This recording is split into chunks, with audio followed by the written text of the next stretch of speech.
మొత్తం మీద బీసీలకు సంబంధించి బీసీ రిజర్వేషన్కి సంబంధించి భారతీయ జనతా పార్టీ స్టాండ్ ఏంటో చెప్పాలని చెప్పేసి ముఖ్యమంత్రి రేవంత్ రెడ్డి ప్రశ్నిస్తూ ఉన్నారు.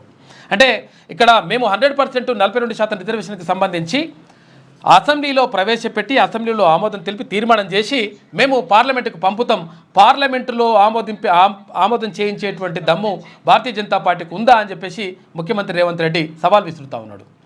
అంటే నిజంగా కూడా అసలు యాక్చువల్గా మరి ఏం జరుగుతుంది ఇప్పుడు ఏంటంటే విషయం ఏంటంటే అసలు యాక్చువల్గా బీసీ రిజర్వేషన్లకు సంబంధించి ఏం జరుగుతుందంటే ఆల్రెడీ ఇప్పటికే కేంద్ర సహాయ మంత్రి బండి సంజయ్ అంటా ఉన్నారు, ఒకవేళ ముస్లింలను కనుక బీసీ రిజర్వేషన్లో పెడితే 100% మేము దాన్ని ఎట్టి పరిస్థితుల్లో ఒప్పుకునే ప్రసక్తే లేదని చెప్తున్నారు. ఇప్పుడు ఏం చేస్తూ ఉంది రాష్ట్ర ప్రభుత్వం ఏమో రిజర్వేషన్లు ఉన్నాయి, అందులో భాగంగా 25% రిజర్వేషన్లు బీసీలకు అంటే బీసీ కులాలకు సంబంధించి 4% రిజర్వేషన్ని ఈబీసీ కింద ముస్లింలకు రిజర్వేషన్ కల్పించింది. అయితే ఈ నేపథ్యంలో ఇదే కనుక పంపితే ఆ 4% సాకుగా చూపెట్టి మళ్ళీ పక్కకు పెట్టేటువంటి అవకాశం మాత్రం స్పష్టంగా కనిపిస్తూ ఉంది. అంటే ఏదేమైనప్పటికీ అయితే మొగుడు పిల్లలను కొట్టుకొని పిల్లలను బాయలేసినట్టు ఇప్పుడు ఈ పార్టీలు ఏమన్నా కానీ మొత్తం మీద బీసీలతో మాత్రం ఇట్లా ఆడుకుంటున్నటువంటి పరిస్థితి మాత్రం స్పష్టంగా కనిపిస్తూ ఉంది. అంటే నిజంగా ఇక్కడ మరి భారతీయ జనతా పార్టీ చెప్తుంది ఏంటంటే మతపరమైనటువంటి రిజర్వేషన్లు రాజ్యాంగంలో లేవు, అది వాస్తవం. కాకపోతే ఏంటంటే మరి ఇక్కడ తీసుకొచ్చిండ్రు ముఖ్యమంత్రి రాజశేఖర రెడ్డి గారు ఉన్నప్పుడు అప్పుడు 4% రిజర్వేషన్ తీసుకురావాలని చెప్పేసి మైనారిటీల కోసం ప్రత్యేక రిజర్వేషన్ తీసుకొచ్చిండు. మరి తీసుకొచ్చిన తర్వాత ఇది ఏం చేస్తారు, తర్వాత ఈ 42% రిజర్వేషన్కి సంబంధించి రాష్ట్ర ప్రభుత్వం తీర్మానం చేస్తుంది. ఆ తీర్మానానికి మరి ఇక్కడ బీఆర్ఎస్ కానీ తర్వాత ఇక్కడ భారతీయ జనతా పార్టీ కానీ ఆమోదిస్తాయా? ఇక్కడ ఆమోదించిన తర్వాత ఒకవేళ నిజంగా ఆమోదిస్తే ఆ తర్వాత పార్లమెంట్లో ప్రవేశపెడితే మరి దానికి ఎట్లా చేస్తారు? చట్టబద్ధత కల్పిస్తారా? రాజ్యాంగ సవరణ తీసుకొస్తారా అంటే తీసుకురారా దానిపైన ఇంకా సందిగ్ధతనే ఉంది. ఎందుకంటే అక్కడ భారతీయ జనతా పార్టీ కులగణనే వ్యతిరేకిస్తూ ఉంది, అంటే ఎన్డీఏ ప్రభుత్వం. అయితే ఈ నేపథ్యంలో ఏం జరుగుతుంది? నిజంగా ఒకవేళ అట్లా జరగకపోతే ప్రత్యేకంగా ఇక్కడ 9th షెడ్యూల్లో పెట్టేటువంటి అవకాశం ఉందా? 9th షెడ్యూల్లో కనుక పెడితే, ఎందుకంటే తమిళనాడు రిజర్వేషన్లకు సంబంధించి 9th షెడ్యూల్లో వాళ్ళు పొందుపరిస్తే అక్కడ రిజర్వేషన్లకు ఒక రకమైనటువంటి భద్రత లభించింది. దీంతో 69% రిజర్వేషన్ అక్కడ తమిళనాడులో కొనసాగుతూ ఉంది. ఇదంతా కూడా ఈ ఒక చర్చ జరుగుతూ ఉంది. మొత్తం మీద రిజర్వేషన్లకు సంబంధించి అసలు ఏం చేస్తారు, ఏం కథ అనే దానిపైన ఒక చర్చ మొత్తం జరుగుతూ ఉంది. మరోవైపు కులగణనకు సంబంధించి ఇవాటి నుంచి అంటే ఇవాళ 16వ తారీఖు 16వ తేదీ నుంచి 28వ తేదీ వరకు ఇక్కడ 12 రోజుల పాటు టైం ఇచ్చిండ్రు. 3 రకాలుగా అప్లై చేసుకోవచ్చు. ఎవరు కూడా ఎట్టి పరిస్థితుల్లో కులగణనలో పాల్గొనకుండా ఉండకండి, అందరూ కూడా కులగణనలో పాల్గొనండి. ఎవరైతే పాల్గొనలేదు ఇది వరకు వాళ్ళందరూ 100% ఇందులో నమోదు చేసుకోవాలి. దానివల్ల నష్టం జరగదు, లాభమే జరుగుతుంది. కాబట్టి ఇంకొకటి ఏంటంటే 3 రకాలుగా అవకాశం ఇచ్చిండ్రు వాళ్ళు, అంటే గవర్నమెంట్ 3 రకాలుగా అవకాశం ఇచ్చింది. ఒకటి అది మా టోల్ ఫ్రీ నెంబర్ అంటున్నారు కానీ టోల్ ఫ్రీ నెంబర్ ఇప్పటివరకు చెప్పలేదు. ఒకటి టోల్ ఫ్రీ నెంబర్ ద్వారా వాళ్ళకి ఫోన్ చేస్తే ఆ టోల్ ఫ్రీ నెంబర్కి ఫోన్ కొట్టి ఇగో మాకు కులగణన జరగలేదు అంటే ఎన్యూమరేటర్ని ఇంటికి పంపిస్తారు. ఒక పద్ధతి.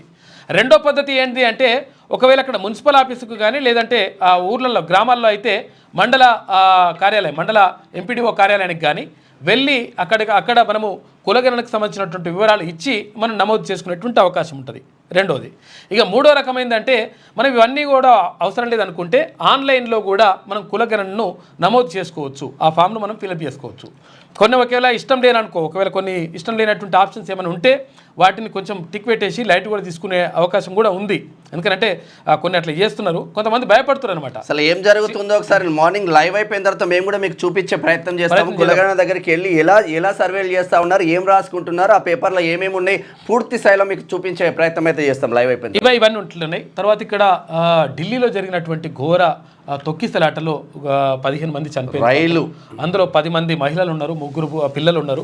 వీళ్ళు ఏంటంటే ఢిల్లీలో ప్రత్యేక రైళ్లు ఏర్పాటు చేసిండ్రు, అంటే దేశవ్యాప్తంగా ప్రత్యేక రైళ్లు ఏర్పాటు చేసి అక్కడి నుంచి మహాకుంభమేళా ఉత్తరప్రదేశ్ ప్రయాగ్రాజ్లో జరుగుతున్నటువంటి మహాకుంభమేళాకు రైళ్లు ఏర్పాటు చేసిండ్రు. ఈ ప్రత్యేక రైలు ఏర్పాటు చేయడంతో భారీగా భక్తులందరూ కూడా తరలి వచ్చి ఢిల్లీ రైల్వే స్టేషన్ అంతా కూడా కిక్కిరిసిపోయింది. ఈ నేపథ్యంలో తొక్కిసలాట జరిగింది. ఆ తొక్కిసలాటలో 15 మంది చనిపోయినరు. ప్రధానమంత్రి నరేంద్ర మోడీ దిగ్భ్రాంతి వ్యక్తం చేసిండు ఈ ఘటనకు సంబంధించి. చాలా విషయాలని మనం మాట్లాడుకుందాం. అది అవును, కానీ ఇంకో విషయం మాట్లాడుకోవాలి. ఒకటి సరే అందులో లోపలికి పోయినాక మాట్లాడదాంలే. స్కూల్ ఫీజులకు సంబంధించి ఆల్రెడీ పెంచుడు స్టార్ట్ చేసినట. 40% స్కూల్ ఫీజులు ప్రతి సంవత్సరం పెంచుతూ ఉంటే రాష్ట్ర సర్కార్ ఏం చేస్తూ ఉన్నది? మరి ఎడ్యుకేషన్ మినిస్టర్ ముఖ్యమంత్రి రేవంత్ రెడ్డి దగ్గరే ఉన్నది. ప్రైవేట్ స్కూళ్ళ విచ్చలవిడితనానికి పేరెంట్స్ పిల్లలందరూ బలి అవుతా ఉన్నారు. దీనికి కారణం ఇక్కడ ప్రభుత్వాలు, రాష్ట్ర ప్రభుత్వాలు కాదా? విషయం ఏంటంటే ఫీజు నియంత్రణ చట్టం తీసుకురారు, ఫీజు నియంత్రణ కమిటీలు వేయరు, ఫీజు నియంత్రణ కోసం ఏమీ చేయడు. మీ ఇష్టం ఉన్నట్టు పెంచుకోండి, మీ ఇష్టం ఉన్నట్టు చేసుకోండి. ఇదా గతంలోనే అసలు యాక్చువల్గా ఎవరు ప్రతిపక్ష నేతగా ఉన్నప్పుడు భట్టి విక్రమార్క గారు, గతంలో ముఖ్యమంత్రి కేసీఆర్ ఉన్నప్పుడు 100% అట్టెట్ల ఫీజుల నియంత్రణ కోసం కమిటీ ఎందుకు వేయద్దు, మనం ఫీజుల నియంత్రణ కోసం ప్రత్యేక చర్యలు ఎందుకు చేపట్టొద్దు అని చెప్పేసి మాట్లాడిండు. దాంతో పాటు విద్యా హక్కు చట్టం 2009 ప్రకారం 2009 ప్రకారం ఎందుకు మనకు 25% పిల్లలకు మనం ఫ్రీ ఎడ్యుకేషన్ ఇవ్వద్దు అని చెప్పేసి అప్పుడు ప్రశ్నించారు. ఇప్పుడు అధికారంలోకి వచ్చిన తర్వాత ఇప్పుడు ఉప ముఖ్యమంత్రిగా ఉన్నారు. ఉన్న తర్వాత దీనిపైన మాట్లాడాల్సిన అవసరం ఉందా లేదా? పేదలు మొత్తం కూడా అన్యాయం అయిపోతూ ఉంటే, మొత్తం కూడా తల్లిదండ్రులు ఒక గోస పడతా ఉంటే, పిల్లగాని స్కూల్కి పంపించాలంటే వాడు భయపడుతూ గదగ దొరుకుతున్నటువంటి పరిస్థితి కనిపిస్తుంది. 40% ఫీజులు పెంచేసిరట. ఇప్పుడు 40% ఫీజులు పెంచుతా అంటే ఎట్లా? ఆ 40% అంటే ఏంటంటే ఇప్పుడు 25,000 నుంచి 50,000 వరకు పెరిగే అవకాశం ఉంది అంటున్నారు. అంటే ₹1,00,000 ఉంటే 1,40,000 రూపాయలు అవుతుంది అన్నట్టు ఫీజు.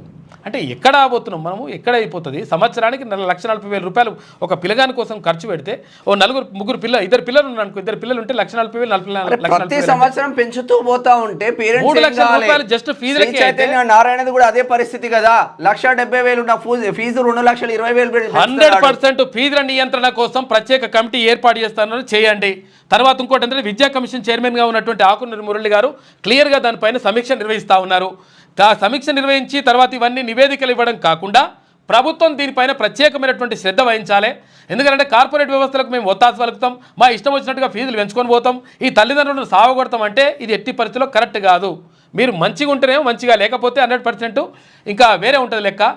కాబట్టి ప్రైవేటు స్కూళ్ళు తర్వాత ఈ కార్పొరేట్ స్కూళ్ళని నియంత్రించాల్సినటువంటి స్కూళ్ళు కానీ, ఇక్కడ కాలేజీలు కానీ, జూనియర్ కాలేజీలు కానీ, నారాయణ శ్రీచేతుడు అయితే ఇక ఆగమాగమల్లది. పిల్లలు చచ్చిపోతుర్రా బాబు అంటే కనీసం పట్టించుకోరు, ఇక్కడ ప్రభుత్వం పట్టించుకోదు, ఇక్కడ కనీసం పేపర్లలో కూడా వాడు రాయడు. ప్రైవేట్ స్కూల్ అని రాస్తారు జీవితం. కాబట్టి 100% దీనికోసం ప్రత్యేకమైనటువంటి చర్యలు చేపట్టాల్సినటువంటి బాధ్యత ప్రభుత్వం పైన ఉన్నది. ఇది తల్లిదండ్రులకు సంబంధించినటువంటి అంశము, రాష్ట్ర వ్యాప్తంగా ఉన్నటువంటి పిల్లలకు సంబంధించినటువంటి అంశము. దీన్ని ఎట్టి పరిస్థితుల్లో లైట్గా తీసుకుంటే మాత్రం 100% దెబ్బ పడుతుంది. గతంలో ఉన్నటువంటి ప్రభుత్వం మోసం చేసింది, నష్టం చేసింది. ఎందుకంటే శ్రీ చైతన్య నారాయణలో కూడా వాళ్ళు వాటాలు బీటాలు తీసుకున్నారంట, తీసుకొని ఆగమాగం చేసిండ్రు. కాకపోతే అంటే ఇప్పుడు ఫీజుల నియంత్రణకు సంబంధించి 100% ఒక కమిటీని వేయాలి. ప్రైవేట్ పాఠశాలలో ఇగో ఈ స్థాయిలో ఉంటే ఎంత వేసుకోవాలి ఫీజు, ఈ స్థాయిలో ఒక స్టాండర్డ్ ప్రకారం ఆ ఫీజుల నియంత్రణ అనేటువంటిది కమిటీని వేయండి. తర్వాత దాని కమిటీని వేయడం కాదు, అంత పెద్ద ఉత్తరప్రదేశ్ రాష్ట్రంలోనే చుచ్చు మోపిస్తాను ఉన్నాడు. ఈరోజు హయత్ నగర్ జీ స్కూల్ ఎదుట 40% స్కూల్ ఫీజులు పెంచడంతోనే పేరెంట్స్ అందరు ధర్నా చేసిండ్రు. రేపు తెలంగాణ రాష్ట్రం మొత్తం తల్లిదండ్రులు ధర్నాకు దిగబోతున్నారు. అరే ఏడికి పోతున్నాం మనం, ఎక్కడికి పోతున్నాం? ఫ్రీ ఎడ్యుకేషన్ ఇవ్వాల్సింది పోయి ఫీజులు ఇట్లా పెంచుకుంటూ పోతుంటే సపడే కూకుంటే ఎట్లుంటుంది లెక్క? ఒక్కసారి వార్తలలోకి వెళ్దాం. ముందుగా వెలుగు దినపత్రిక. కులగణనలో మిస్ అయిన వాళ్ళ కోసం ఇయాల్టీ నుంచే సర్వే, వివరాల నమోదుకు ఈ నెల 28 వరకు ఛాన్స్. 3 పద్ధతుల్లో వివరాలు తీసుకునేందుకు ఏర్పాట్లు. కేసీఆర్, కేటీఆర్, హరీష్ ఈసారైన సర్వేలో పాల్గొంటారా లేదా అని చర్చ. గత సర్వేలో పాల్గొనని వాళ్ళ సంఖ్య 16 లక్షలు ఉండొచ్చని అంచనా. ఏం 16 లక్షలు? 50% కూడా సర్వే కంప్లీట్ కాలేదు. లేదు టోటల్గా 50% కాదు. చాలా హైదరాబాద్ సరౌండింగ్ లో మాత్రం 40% వరకు కాలేదు.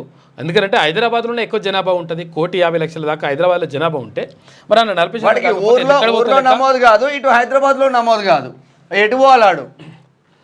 బీసీ కోటాపై బీజేపీ స్టాండ్ ఏంటి? 42% రిజర్వేషన్లపై 10 రోజుల్లో అసెంబ్లీ తీర్మానం చేసి పంపుతాం. దమ్ముంటే పార్లమెంట్లో ప్రత్యేక సెషన్ పెట్టి ఆమోదించాలని చెప్పేసి ముఖ్యమంత్రి రేవంత్ రెడ్డి అంటా ఉన్నారు. మోదీ లీగల్లీ కన్వర్టెడ్ బీసీ అని కిషన్ రెడ్డి కూడా చెప్పారు. కాకపోతే ఎప్పుడు బీసీగా మారారన్న తేదీలోనే తేడా ఉండొచ్చు. వచ్చే బడ్జెట్ సెషన్లో ఎస్సీ వర్గీకరణ బిల్లు పెడతామని చెప్తా ఉంది ప్రభుత్వం. కులగణన నివేదికపై కమిషన్ లేదా కమిటీ వేస్తాం. మార్చి నెలాఖరులోగా 100% రైతు భరోసా. త్వరలో మహిళలకు 2,500 రూపాయల స్కీము. ఇక కేబినెట్ విస్తరణపై రాహుల్తో చర్చించలేదు. ఎవరేమనుకున్నా నా పని నేను చేసుకుపోతా. ఢిల్లీలో మీడియాతో చిట్చాట్లో ముఖ్యమంత్రి మాట్లాడిండు. 100% ఇక్కడ ఏమైతుంది ఇక్కడ వచ్చే బడ్జెట్ సెషన్లో అంటే ఇప్పుడు ఇక్కడ వేసవికాల సమావేశాలు ఉంటాయి కదా, అంటే బడ్జెట్ సెషన్ ఉంటుంది కదా, బడ్జెట్ సమావేశాల్లో 100% ఎస్సీ వర్గీకరణకు సంబంధించినటువంటి బిల్లు ప్రవేశపెడతా అంటున్నారు. తర్వాత కులగణన నివేదిక పైన కమిషన్ లేదా కమిటీ వేస్తాం. కమిషన్ లేదా కమిటీ వేస్తారంటే ఈ తాత్సారం చేస్తున్నట్టుగా లెక్క. కాబట్టి ఎట్టి పరిస్థితుల్లో కమిటీ పక్కకు పెట్టేసి అసలు యాక్చువల్గా ఏందో నిర్ణయం ఏందో ఒకసారి మంత్రిమండలి అంతా కూడా కూర్చొని ఒకసారి నిర్ణయం తీసుకుంటే అయిపోతుంది. దానికి కమిటీ వేసేసి కమిషన్ వేసేసి దాన్ని ఏళ్ళు తాత్సారం చేస్తే నష్టపోతుంది, ఇంకా నష్టం జరుగుతుంది. ప్రభుత్వం పైన ఇంకా వ్యతిరేకత వచ్చేటువంటి అవకాశం ఉంటుంది. కాబట్టి 100% తొందరగా నిర్ణయం తీసుకుంటే మంచిగా ఉంటుంది దీనిపైన. బీసీలకు 42% రిజర్వేషన్ల కోసం తాము 10 రోజుల్లో అసెంబ్లీలో తీర్మానం చేసి పంపుతామని, దమ్ముంటే పార్లమెంట్లో ప్రత్యేక సెషన్ పెట్టి ఆమోదించాలని కేంద్ర ప్రభుత్వానికి సీఎం రేవంత్ రెడ్డి సవాల్ విసిరారు. బీసీ కోటపై బీజేపీ స్టాండ్ ఏమిటో చెప్పాలని డిమాండ్ చేశారు. బీసీలకు 42% రిజర్వేషన్లపై 10 రోజుల్లో అసెంబ్లీలో తీర్మానం ప్రవేశపెట్టి కేంద్రానికి పంపుతాం. కేంద్రంలోని మోదీ సర్కార్ మార్చి 10 లోపు పార్లమెంట్ ప్రత్యేక సమావేశాలు పెట్టి తీర్మానాన్ని ఆమోదించాలి. బీసీలకు మంచి చేయాలని చిత్తశుద్ధి ఉంటే దేశమంతా జనగణనతో పాటు కులగణన చేయాలి. ఆ కులగణనలో ఒకవేళ తెలంగాణలోని బీసీల సంఖ్య పెరిగితే అప్పుడు మమ్మల్ని ప్రశ్నించాలి తప్ప గుడ్డిగా విమర్శలు చేయడం కాదు. గుడ్డిగా విమర్శలు ఎవరు చేయట్లేదు. 100% ఆధారాలతో పాటు ప్రతిరోజు ఆధారాలతో పాటు బయట పెడతా ఉన్నారు. గుడ్డిగా విమర్శలు ఎట్లయితే రేవంత్ రెడ్డి గారు 3,95,00,000 ఆధార్ కార్డులే 2020 వరకే ఉన్నాయి. ఈ 5 ఏళ్ళలో అయితే పెరిగిన జనాభా ఎంత పెరగలేదా? తర్వాత ఇప్పుడు అప్పటికే 2020 వరకు ఒకవేళ మీరు తీసుకున్నా కానీ 3,70,00,000 ఎట్లయితుంది?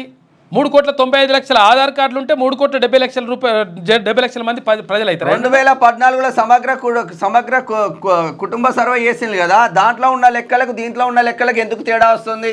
1931లో కులగణన చేసింది కదా, అప్పుడు ఆ లెక్కలకు ఈ లెక్కలకు పెరగరా జనాలు 90 సంవత్సరాలలో? కాబట్టి 100% అట్లేం లేదు. భేషజాలకు పోకండి. ఎందుకంటే మీరు చేస్తున్నటువంటి పని మంచిది. ఆ మంచి పనిని 100% ఇప్పుడు విషయం ఏంటంటే ముఖ్యమంత్రి గారు క్లియర్గా ఉన్నారు. ఆ విషయంలో మాత్రం ఎట్టి పరిస్థితుల్లో శంకించాల్సిన అవసరం లేదు. ముఖ్యమంత్రి గారు అక్కడ రాహుల్ గాంధీ ఏదైతే మాట ఇచ్చిండో ఆ మాట ప్రకారం బరాబర్ వెళ్తా అని చెప్పేసి ముఖ్యమంత్రి క్లియర్గా ఉన్నాడు. ఎవరు కొంతమంది రకరకాలుగా అడ్డంకులు సృష్టిస్తూ ఉన్నారు, అది వేరే విషయం. ఎవరు అడ్డంకులు సృష్టించినా కానీ ప్రభుత్వానికి చెడ్డ పేరు వస్తుంది. తర్వాత ఇంకొకటి ఏంటంటే కొంతమంది అధికారులు లేకపోతే కొంతమంది మంత్రులు లేకపోతే ఇంకొంతమందో కావాలని చెప్పేసి దాన్ని కుట్రలు పన్ని కొంత అడ్డుకునేటువంటి ప్రయత్నం చేస్తూ ఉన్నారు. ఇది ఎట్టి పరిస్థితుల్లో మంచిది కాదు. కాబట్టి ముఖ్యమంత్రి గారు మాత్రం 100% క్లియర్గా ఉన్నారు. ఆ క్లియర్గా ఉంటేనే మంచిది, అది మంచి జరుగుతుంది. గుడ్డిగా విమర్శలు చేయడం కరెక్ట్ కాదు అని పేర్కొన్నారు. శనివారం ఢిల్లీ పర్యటన ముగించుకొని హైదరాబాద్ బయలుదేరే ముందు సీఎం రేవంత్ రెడ్డి చిట్చాట్ చేశారు. ఇక రాహుల్ కేసీఆర్ సర్వే తప్పుల తడక. కేసీఆర్ అప్పట్లో కాలేజీ స్టూడెంట్లతో చేయించిన సమగ్ర కుటుంబ సర్వే తప్పుల తడక. ఆ సర్వేలో కేవలం ఓసీ, బీసీ, ఎస్సీ, ఎస్టీలు అనే 4 కేటగిరీలే చూపారు. అందులో బీసీలు 51%, ఎస్సీలు 18%, ఎస్టీలు 10%, మిగతా వాళ్ళు ఓసీలుగా ఉన్నారు. మరి మైనార్టీలు ఎక్కడికి పోయారు? ఈ సర్వేలో ఎస్సీలో 82% కులాలు ఉన్నట్లు చూపారు, కానీ ఉన్నవి 59 కులాలే. ఇక స్పెల్లింగ్ తప్పులను కూడా మరో ఉపకులంగా చూపెట్టారు. కేసీఆర్ చేయించిన ఆ సర్వేను నాడు అసెంబ్లీలో పెట్టలేదు, కేబినెట్ అప్రూవ్ కూడా చేయలేదని చెప్పేసి అంటున్నారు. అయితే విషయం ఏంటంటే యాక్చువల్గా ఒక్క విషయం ఇక్కడ గమనించాలి. ఇక్కడ 51% బీసీలు అని చెప్పిండు. తర్వాత ఇక్కడ ఏమంటున్నారు, మైనార్టీలకు సంబంధించినటువంటి విషయం ఇక్కడ చర్చించలేకపోయారు అని అంటున్నారు. ఆ మైనార్టీలకు సంబంధించినటువంటి 10%, ఆ 10% ప్లస్ ఇక్కడ 51%, మొత్తం 61% అప్పుడు తేలిపోయిన లెక్క. కాబట్టి ఇది మీరు గమనించాలి. ఇది గమనించకుండా తర్వాత ఇక్కడ 21% ఓసీలే ఉన్నారు, తర్వాత మేము ఇప్పుడు పెంచినామని చెప్పే మాట మాత్రం కరెక్ట్ కాదు. మైనార్టీలలో దూదేకులు తర్వాత రకరకాలుగా ఉన్నారు, వాళ్ళని బీసీలో చేర్చిండ్రు కాబట్టి వాళ్ళు కూడా బీసీల కిందకే వస్తారు. కాబట్టి ఈ 51% హిందువులకు సంబంధించినటువంటి బీసీలు అయితే తర్వాత అక్కడ ముస్లింలను కూడా బీసీలో చేర్చిండ్రు కాబట్టి ఆ 10% మంది వాళ్ళు ఉన్నారు. కాబట్టి ఈ 51 ప్లస్ ఈ 10 కలిపితే 61 అవుతుంది. అది చూసుకుంటే లెక్క తేలిపోతుంది లెక్క. రాహుల్తో సీఎం భేటీ, కులగణన సభకు రావాలని ఆహ్వానం. దాదాపు 40 నిమిషాలు సాగిన సమావేశం కులగణన ఎస్సీ వర్గీకరణపై సుదీర్ఘ. రాహుల్ గాంధీ క్లియర్గా ఉన్నారు. ఆయన రాహుల్ గాంధీ 100% దేశవ్యాప్తంగా కులగణన జరగాలి. తర్వాత సమాజాన్ని మొత్తం కూడా ఉన్నటువంటి సమాజాన్ని పూర్తిగా జిరాక్స్ తీసి చూపెట్టాలి, ఉన్నట్టుగా చూపించాలి, ఎవరికెంతో వారికంతా వాటా ఇవ్వాలి. తర్వాత ఇంకొకటి ఏంటంటే ఈ 50% స్లాబ్ ఏదైతే ఉందో 50% రిజర్వేషన్లకు మించరాదు అనేటువంటి స్లాబ్ ఏదైతే ఉందో ఆ స్లాబ్ను ఎత్తిపడేసి ఎవరికెంతో వారికంత ఇచ్చేస్తే లెక్క తేలిపోతుందని చెప్పేసి రాహుల్ గాంధీ పదే చెప్తా ఉన్నాడు. 100% అది చేస్తే మంచి జరుగుతుంది. యా స్కూల్ ఫీజులు ఏం చేస్తున్నారు అమ్మా? స్కూల్ ఫీజులు పెంచేస్తున్నారు. కొత్త చట్టం వస్తాదేమోనని కార్పొరేట్ ప్రైవేట్ స్కూల్ మేనేజ్మెంట్ల నిర్వాహకం. వచ్చే విద్యా సంవత్సరానికి ఇప్పుడే ఫీజుల పెంపు 15 నుంచి 50% వరకు పెంచుతూ ప్రకటనలు. 25% ముందే కట్టాలని పేరెంట్స్ పై ఒత్తిడి. ఆందోళన బాటలో స్టూడెంట్స్ పేరెంట్స్. ఏడైది రంగారెడ్డి జిల్లా హయత్నగర్లోని జీ హై స్కూల్ ఉన్న పలంగా 40% ఫీజులు పెంచడంతో పేరెంట్స్ శనివారం ధర్నాకు దిగారు. వ్యతిరేకంగా నినాదాలు చేశారు. టీచర్ల జీతం 40% ఒక్కసారి ఇస్తావా, పెంచుతావా? ఇవి ఏమి పెంచారు మళ్ళా? ఇవన్నీ లంకత ఉంటాయి. మళ్ళీ ఇవి తక్కువ ఫీజులా అంటే తక్కువ ఫీజులు కాదు. చూసుకోవాలి ఎంత పెరుగుతుంది. 40% ఫీజులు పెడితే 25,000 నుంచి 50,000 రూపాయలు పెరుగుతుందట. అంటే ఎంత పెంచుతున్నట్టు వీళ్ళు? ఎన్ని లక్షల పైన ఉంటుంది ఫీజులు. అట్లా 15 నుంచి 50% దాకా కూడా పెంచేశారంట కొన్ని స్కూళ్ళలో. హైదరాబాద్లోని ఎల్బీ నగర్ వనస్థలిపురంలో పలు చోట్ల బ్రాంచులు ఉన్న ఓ కార్పొరేట్ స్కూల్ క్లాసుల వారీగా 30 నుంచి 40% వరకు ఫీజులు పెంచుతూ ఇటీవల నిర్ణయం తీసుకుంది. వచ్చే విద్యా సంవత్సరం నుంచి కొత్త ఫీజులు అమల్లోకి వస్తాయని ప్రకటించింది. దీనివల్ల ఒక్కో క్లాసుకు 25,000 నుంచి 55,000 దాకా పెరిగే అవకాశం. ఇవి 25,000 నుంచి 55,000 దాకా కట్టే ఫీజు కాదు, ఇది పెరిగే ఫీజు అంట. ఎక్స్ట్రా మనం కట్టే ₹1,00,000 ఇంకో 55,000 కలిపి కట్టాలన్నట్టు లెక్క. ఓ చిన్న పిల్లగానికి 55,000 ఉందనుకో, మళ్ళీ 25,000 యాడ్ అయింది అనుకో, 30,000 యాడ్ అవుతుంది, 40,000 యాడ్ అవుతుంది, 50,000 కట్టాలి. రాష్ట్రంలోని ప్రైవేటు కార్పొరేట్ స్కూళ్లు ఉన్న ఫలంగా ఫీజులు పెంచేస్తున్నాయి. ప్రస్తుత విద్యా సంవత్సరం పూర్తి కాకముందే వచ్చే ఏడాది ఫీజులను నిర్ణయిస్తున్నాయి. దాదాపు మెజార్టీ స్కూల్ ఇప్పటికే తమ ఫీజులను 15 నుంచి 50% దాకా పెంచేశాయి. కార్పొరేట్ ప్రైవేట్ స్కూళ్లలో ఫీజుల నియంత్రణకు రాష్ట్ర ప్రభుత్వం త్వరలో చట్టం తీసుకొస్తుందనే ప్రచారంతో మేనేజ్మెంట్లు ఒక్కసారిగా అలర్ట్ అయ్యాయి. చూడ్రిగా వచ్చే సంవత్సరం ఒకవేళ ఫీజుల నియంత్రణకు సంబంధించి ఒకవేళ చట్టం తీసుకొస్తుంది. ఇప్పటికే ఆకునూరి మురళి గారు అక్కడ విద్యాశాఖకు చైర్మన్గా ఉన్నారు. అయితే దీనికి సంబంధించి ఆయన మొత్తం దీనిపైన కసరత్తు నడుస్తూ ఉంది. ఈ నేపథ్యంలో ఫీజుల నియంత్రణ చేపడితే మళ్ళీ ఇబ్బంది అవుతుంది. అందుకని మేము ఫస్టే పెంచుకున్నాం కాబట్టి వీటిని ఎక్స్క్యూజ్ చేయండి అని చెప్పేసి 40% పెంచుకుని అయ్యే జాగిర్ లెక్క. ఎట్లా కడతారా బాబు? ఎట్లా కడతారు? మీ అయ్యే జాగిర్ ఉన్నదాడా? ఇష్టం వచ్చినట్టుగా తల్లిదండ్రుల మీద మొత్తం ఫీజులు వేసేస్తూ ఉంటే వాళ్ళు ఏం చేయాలని అలాగా అర్థం కాక గిలగిల కొట్టుకుంటా ఉన్నారు. పిల్లగాన్ని స్కూల్కి పంపించాలంటే భయపడుతున్నటువంటి పరిస్థితి కనిపిస్తూ ఉంది. అపార్ట్మెంట్లలో స్కూళ్ళు కనీసం గ్రౌండ్ ఉండదు, పర్మిషన్లు వస్తాయి. ఎట్లా పర్మిషన్ అంటే చిన్న పోరగాడు 2వ ఫ్లోర్ ఎక్కి చదువుకోవాలి. ఫీజు నియంత్రణపై రాష్ట్ర అయితే చట్టం తెచ్చాక ఫీజులను ఇష్టారాజ్యంగా పెంచే అవకాశం లేనందున ముందే ఫీజులు పెంచుతున్నామనే అభిప్రాయాలు వ్యక్తమవుతున్నాయి. ఫీజుల నియంత్రణపై రాష్ట్ర సర్కార్ ఫోకస్ పెట్టింది. ఇక కార్పొరేట్ ప్రైవేట్ స్కూళ్లలో ఫీజుల నియంత్రణపై ప్రభుత్వం ఫోకస్ పెట్టింది. ఇందులో భాగంగా ఆకునూరు మురళి నేతృత్వంలో ఏర్పాటు చేసిన తెలంగాణ విద్యా కమిషన్ ఇప్పటికే పేరెంట్స్, మేనేజ్మెంట్స్, విద్యావేత్తలతో సమావేశం నిర్వహించింది. ఈ విద్యావేత్తలు తర్వాత వీళ్ళతో సమావేశం అవసరం లేదు అసలు యాక్చువల్గా. అంటే విద్యావేత్తలతో ఓకే, అనేది ఈ వీళ్ళు మేనేజ్మెంట్తో ఏమవసరం? ఎందుకంటే విషయం ఏంటంటే ఇష్టం వచ్చినట్టుగా లక్షల ఫీజులు మొత్తం కడతా ఉంటే ఏంది పరిస్థితి? ఎక్కడికి పోవాలి? అసలు పిల్లగాన్ని పాపని స్కూల్కి పంపించాలంటే వాళ్ళ తల్లిదండ్రులు మొత్తం గదగద వణుకుతా ఉన్నారు. అరే ఏ స్కూల్కి పోయినా కానీ ఇంటర్నేషనల్ స్కూల్ అంటే వాడిగా అవి ఏంది, నా దగ్గర అవి కూడా అడ్మిషన్లు కూడా లేవని అంటారు. మళ్ళీ ఇక తర్వాత ఈ స్కూళ్ళ వ్యవస్థ ఇట్లుంటే అక్కడ హాస్పిటల్ వ్యవస్థ అట్లున్నది. కాబట్టి విద్యా వైద్యం ఎప్పుడు కూడా ఉచితంగా ఉండాలి, అది ప్రభుత్వం అందించాలి. అది బాధ్యత, ప్రభుత్వం యొక్క బాధ్యత. అది మర్చిపోయి ఇష్టం వచ్చినట్టుగా మేము చేసేస్తామంటే ఢిల్లీలో ఉన్నటువంటి పాఠశాలలు ఏవైతే ఉన్నాయో ఢిల్లీ పాఠశాలని అద్భుతంగా తీర్చిదిద్దేండు అరవింద్ కేజ్రీవాల్. మనం ఏదేమనుకున్నా కానీ వాస్తవాలు మాట్లాడుకోవాలి. మంచి చేసిండు అక్కడ. 100% ఫీజుల నియంత్రణ గురించి ఇప్పుడు ఏం చేస్తారంటే ఏ ప్రభుత్వమైన మన తిరుమల క్లియర్గా చెప్తా ఉంటాడు, మళ్ళీ చెప్తాడు ఆయన. అసలు విషయం ఏంటంటే ఎప్పుడైనా కానీ ఈ విద్యా సంవత్సరానికి ఏమంటారంటే ఫీజుల నియంత్రణ పైన చర్యలు తీసుకునే అవకాశం, తర్వాత 100% కొత్త విద్యా సంవత్సరానికి సంబంధించి ఫీజుల నియంత్రణ ఉంటుంది. దీనికి సంబంధించి కమిషన్ మొత్తం కూడా ఏర్పాట్లు చేస్తూ ఉంది అంటారు. తర్వాత ఏమవుతుంది? స్కూల్ స్టార్ట్ అవుతాయి. స్కూల్ స్టార్ట్ అయినాక ఫీజులు యథాతథం కామన్ అయిపోతుంది లెక్క. కాబట్టి ఇది జరగొద్దు. 100% ప్రభుత్వం దీనిపైన ప్రత్యేక దృష్టి పెట్టాలి. ఇది చాలా ఇంపార్టెంట్ విషయం. ఇది ఇట్లా ఉంటే బర్డ్ ఫ్రీయర్ అంట సపరేట్ సంచిక అందించిండ్రు. ఇక 34 రోజుల్లో 50 కోట్ల మంది ప్రయాగ్రాజ్లో జరుగుతున్న మహాకుంభమేళలో సరికొత్త రికార్డు నమోదైంది. ఈ మేళా జరుగుతున్న త్రివేణి సంగమంలో శుక్రవారం సాయంత్రం వరకు కేవలం 34 రోజుల్లోనే దాదాపు 50 కోట్ల మందికి పైగా భక్తులు పుణ్యస్థానాలు చేసినట్టు యూపీ సర్కార్ తెలిపింది. 34 రోజులలో 50 కోట్ల మంది రికార్డ్ ఇది. రోజు 1.5-2 కోట్ల మంది పోయి స్నానం చేసి వస్తున్నాడా. కాకపోతే ఏంటంటే కొన్ని అవాంఛనీయ సంఘటనలు జరుగుతూ ఉన్నాయి. అంత మంది ఉన్నప్పుడు అట్లా జరగడం కూడా జరుగుతుంది. కాకపోతే జాగ్రత్త. ఇక వాట్సాప్ డీపీ స్కామ్ 4 కోట్లు కొట్టేసిన నేరగాళ్ళు. ముంబైలోని ఓ engineering and machine manufacturing company cyber నేరగాల వలలో చిక్కుకుని 4.4 కోట్ల రూపాయలు మోసపోయింది. కంపెనీ ఎగ్జిక్యూటివ్ డైరెక్టర్ ఫోటోను వాట్సాప్ డీపీగా పెట్టి అదే కంపెనీలో పనిచేసే ఉద్యోగిని నమ్మించి డబ్బులు ట్రాన్స్ఫర్ చేయించుకున్నాడట. ఏమైందంటే యాక్చువల్గా అది వాళ్ళ సార్ ఫోటో పెట్టేసి ఏమైందంటే వాట్సాప్ తోటి కూడా ఇప్పుడు పైసలు ట్రాన్స్ఫర్ జరుగుతుంది. అది వాళ్ళు వచ్చేసింది వాట్సాప్ పేమెంట్స్ వచ్చేసినాయి. దీంతో ఆ డీపీ పెట్టిండట. డీపీ పెడితే మా సారేగా అని చెప్పేసి కొట్ట అంటే కొట్టేసిండు. 4,40,00,000 కథం చేసిరట. కాబట్టి చాలా జాగ్రత్తగా ఉండండి. మొన్న పోయేది రాజపేట ఎంఆర్ఓ ఏమో ఆయన నిన్ననో రాజపేట ఎంఆర్ఓ ఆయన ఏమైందంటే 3.5 లక్షలు మీరు మీ కథ అంతా కూడా మా దగ్గర ఉన్నది, బయట పెడతాం అట్లా అంటే భయపడి ఏం పడడం నిజంగా ఉన్నదే ఏం పడడం. మరిగా ఏదైందో కానీ నిజంగానే అవినీతి చేయకపోతే ఎందుకు కొట్టేవాడు? కొట్టాల్సిన అవసరం లేదు. కొట్టడం ఫేకే అంత అయిపోయింది. కానీ ఆయన అవినీతి చేస్తేనే భయపడి కొట్టింది. 3 లక్షల రూపాయలు కొట్టిండట. కొట్టిన తర్వాత తెలిసింది ఇది అంత ఫేక్ అని. అది లెక్క. ఇక ముంబైపై ఢిల్లీ విన్. WPL 3వ సీజన్లో ఢిల్లీ బోని కొట్టింది. శనివారం రాత్రి జరిగిన ఉత్కంఠ పోరులో 2 వికెట్ల తేడాతో ముంబై ఇండియన్స్ను ఓడించింది. ముంబై ఇచ్చిన 165 రన్స్ టార్గెట్ను 8 వికెట్లు కోల్పోయి ఆఖరి బాల్ను అందుకుంది. ఉమెన్స్ మంచిగా ఆడుతున్నారు. మేడిగడ్డ 7వ బ్లాక్ కూల్చాల్సిందే.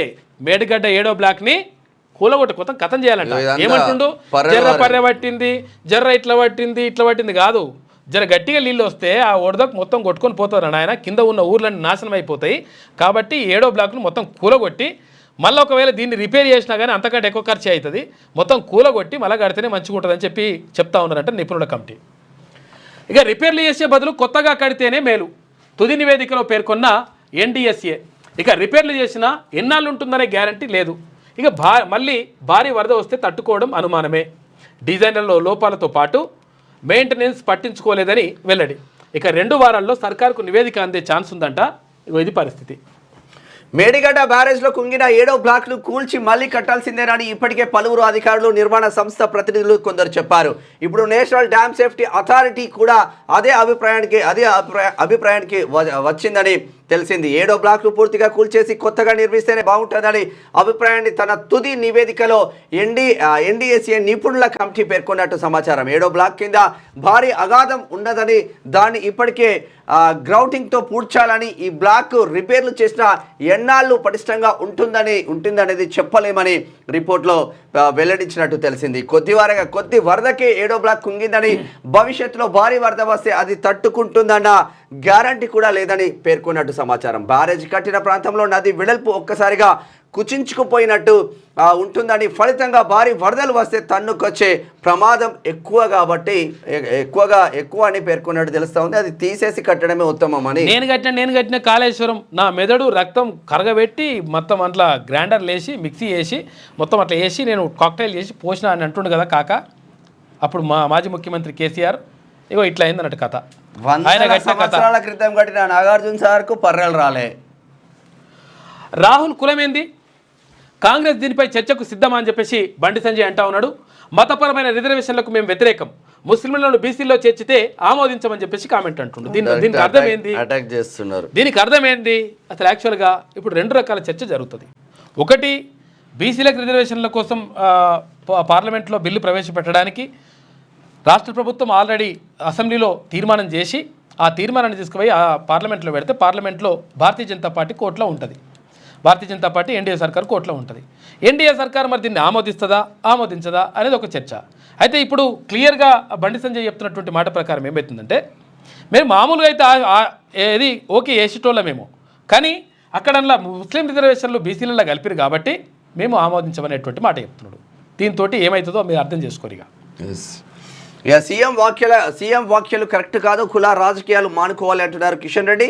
మోదీ క్యాస్టుడు 19 1994లోనే కాంగ్రెసే బీసీలో చేర్చిందని వ్యాఖ్య. అయితే రాహుల్ కులమేందని చెప్పేసి బండి సంజయ్ అంటా ఉంటే దేశమంతా కులగణన చేపట్టి రాహుల్ కులం అడగండి అని చెప్పేసి అక్కడ మహేష్ కుమార్ గౌడ్ అంటున్నాడు. బీజేపీ నేతలకు పీసీసీ చీఫ్ మహేష్ కుమార్ గౌడ్ సవాల్. బండి సంజయ్ పుట్టుకతో ఓబీసీ కానీ మోదీ కాదు, కులగణనపై కేంద్రం వైఖరి ఏంటో చెప్పాలని చెప్పేసి అక్కడ కాంగ్రెస్ రాష్ట్ర అధ్యక్షుడు మహేష్ కుమార్ గౌడ్ డిమాండ్ చేస్తున్నాడు. ఢిల్లీ రైల్వే స్టేషన్లో తొక్కిసలాట, 15 మంది మృతుల్లో 10 మంది మహిళలు, 3 చిన్నారులు, 37 మందికి తీవ్ర గాయాలు, పలువురి పరిస్థితి విషమం. కుంభమేళకు వెళ్లేందుకు వేలాదిగా పోటెత్తిన భక్తులు, 2వ ప్లాట్ఫామ్ వద్ద ట్రైన్స్ ఎక్కేందుకు ఒక్కసారిగా పరుగులు. మృతుల సంఖ్య పెరిగే అవకాశం. ప్రధాని మోదీ ఒక్కటేసారి ఆ ట్రైన్ వచ్చిందంట, కుంభమేళకు పోవాలి, మా సీట్లు చెప్పేసి ఒకరి మీద ఒకరు తొక్కుకొని చచ్చిపోయారట పాపం. దారుణం అసలు. ఇక తీన్మార్ చూసుకుంటే ఇప్పుడు ఏమన్నానని చికెన్ వడ్డించనా అన్నానంతే అని చెప్పేసి చికెన్ వడ్డించనా అంటే వెళ్ళిపోతున్నట భర్త. బర్డ్ ఫ్లూ వస్తుంది. సరే, ఆంధ్రజ్యోతి దినపత్రిక చూద్దాం. నేతలు నేల విలిచి సాము. ఇక్కడ ఆర్కే కొత్త పలుకులో అయితే నేతలు నేల విరిచి సాము చేస్తా ఉన్నారు. ఇక ఆగమాగం ఉన్నది వాళ్ళ కథ అని చెప్పేసి ఒక ప్రత్యేక వ్యాసం రాసిండ్రు ఆర్కే వేమూరు రాధాకృష్ణ గారు. ప్రాంతీయ పార్టీల అధినేతలు తమ చుట్టూ ఇనుప తెరలను ఏర్పాటు చేసుకొని ప్రజల మనోభావాలను తెలుసుకునే ప్రయత్నం చేయరు. ఎన్నికల ఫలితాల తర్వాత ప్రజలే తప్పు చేశారన్నట్టుగా వ్యాఖ్యానించడం పరిపాటిగా మారుతుంది. ఎందుకంటే గతంలో అన్నాడుగా ఎవరు, కేటీ రామారావు, 2019లో చంద్రబాబు ఓడిపోవడానికి కానీ ఆ తర్వాత కేసీఆర్ జగన్ ఓటమికి కానీ స్పష్టమైన కారణాలు ఉన్నాయి. 2019కి ముందు అధికారంలో ఉండిన చంద్రబాబు నేల విడిచి సాము చేశారు. రాజకీయాల్ని విస్మరించి ఎన్నికల మేనేజ్మెంట్లో ఘోరంగా విఫలమయ్యారు. అధికారం మత్తు తలకెక్కి కేసీఆర్ ప్రజలకు దూరం అయ్యారు. ప్రజల్లో తీవ్ర వ్యతిరేకతను మూటగట్టుకున్న ఎమ్మెల్యేలను సైతం మార్చకుండా ఎన్నికల్లో వారికే మళ్ళీ టికెట్ ఇచ్చారు. అయితే కేసీఆర్ అండ్ కోకు అహం తలకెక్కిందనే అభిప్రాయానికి ప్రజలు వచ్చారు. ఫలితంగా ఉద్యమ సమయంలో నెత్తిన పెట్టుకున్న ప్రజలే ఆయనను నేలకేసి గట్టిగా బండకేసి కొట్టారు. కాంగ్రెస్ పాలనను ఏడాదిగా గమనిస్తున్నా, నేను కొడితే మామూలుగా ఉండదు, గట్టిగా కొడతానని కేసీఆర్ ఇటీవలే రేవంత్ సర్కార్ను హెచ్చరించారు. రేవంత్ కూడా ఇందుకు తగు విధంగా స్పందించారు. నువ్వు గట్టిగా కొట్టేది ఏమిటి, ఫుల్లా ఆఫా అనే వేరే అర్థంలో సెటార్ వేశారు. ఈ సెటార్లు వినడానికి బాగుంటాయి కానీ ప్రజలను మాత్రం సంతృప్తి పరచవు. రేవంత్ నాయకత్వంలో కాంగ్రెస్ ప్రభుత్వం ఏర్పడి 15 మాసాలు అవుతుంది. కేసీఆర్ అన్నారని కాదు కానీ ప్రజల్లో ప్రభుత్వం పట్ల అసంతృప్తి మెల్లగా వ్యాపించింది. దాన్ని తగ్గించుకుంటే మంచిగా ఉంటుంది. ఏమైంది దేవా?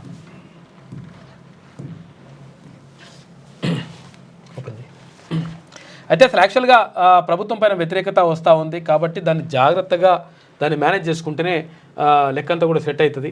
లేకపోతే అనవసరంగా అంటే అసలు యాక్చువల్గా విషయం ఏంటంటే అమలుకు సాధ్యం కానటువంటి హామీలు ఇవ్వడం ద్వారా చాలా దెబ్బ పడుతుంది. కాకపోతే ఏంటంటే ఇక అట్లా మరి ఎవరిస్తారో ఏం కథ, హామీలు ఏమి ఇచ్చిండ్రో ఏమైందో కానీ మొత్తం మీద ఏముందా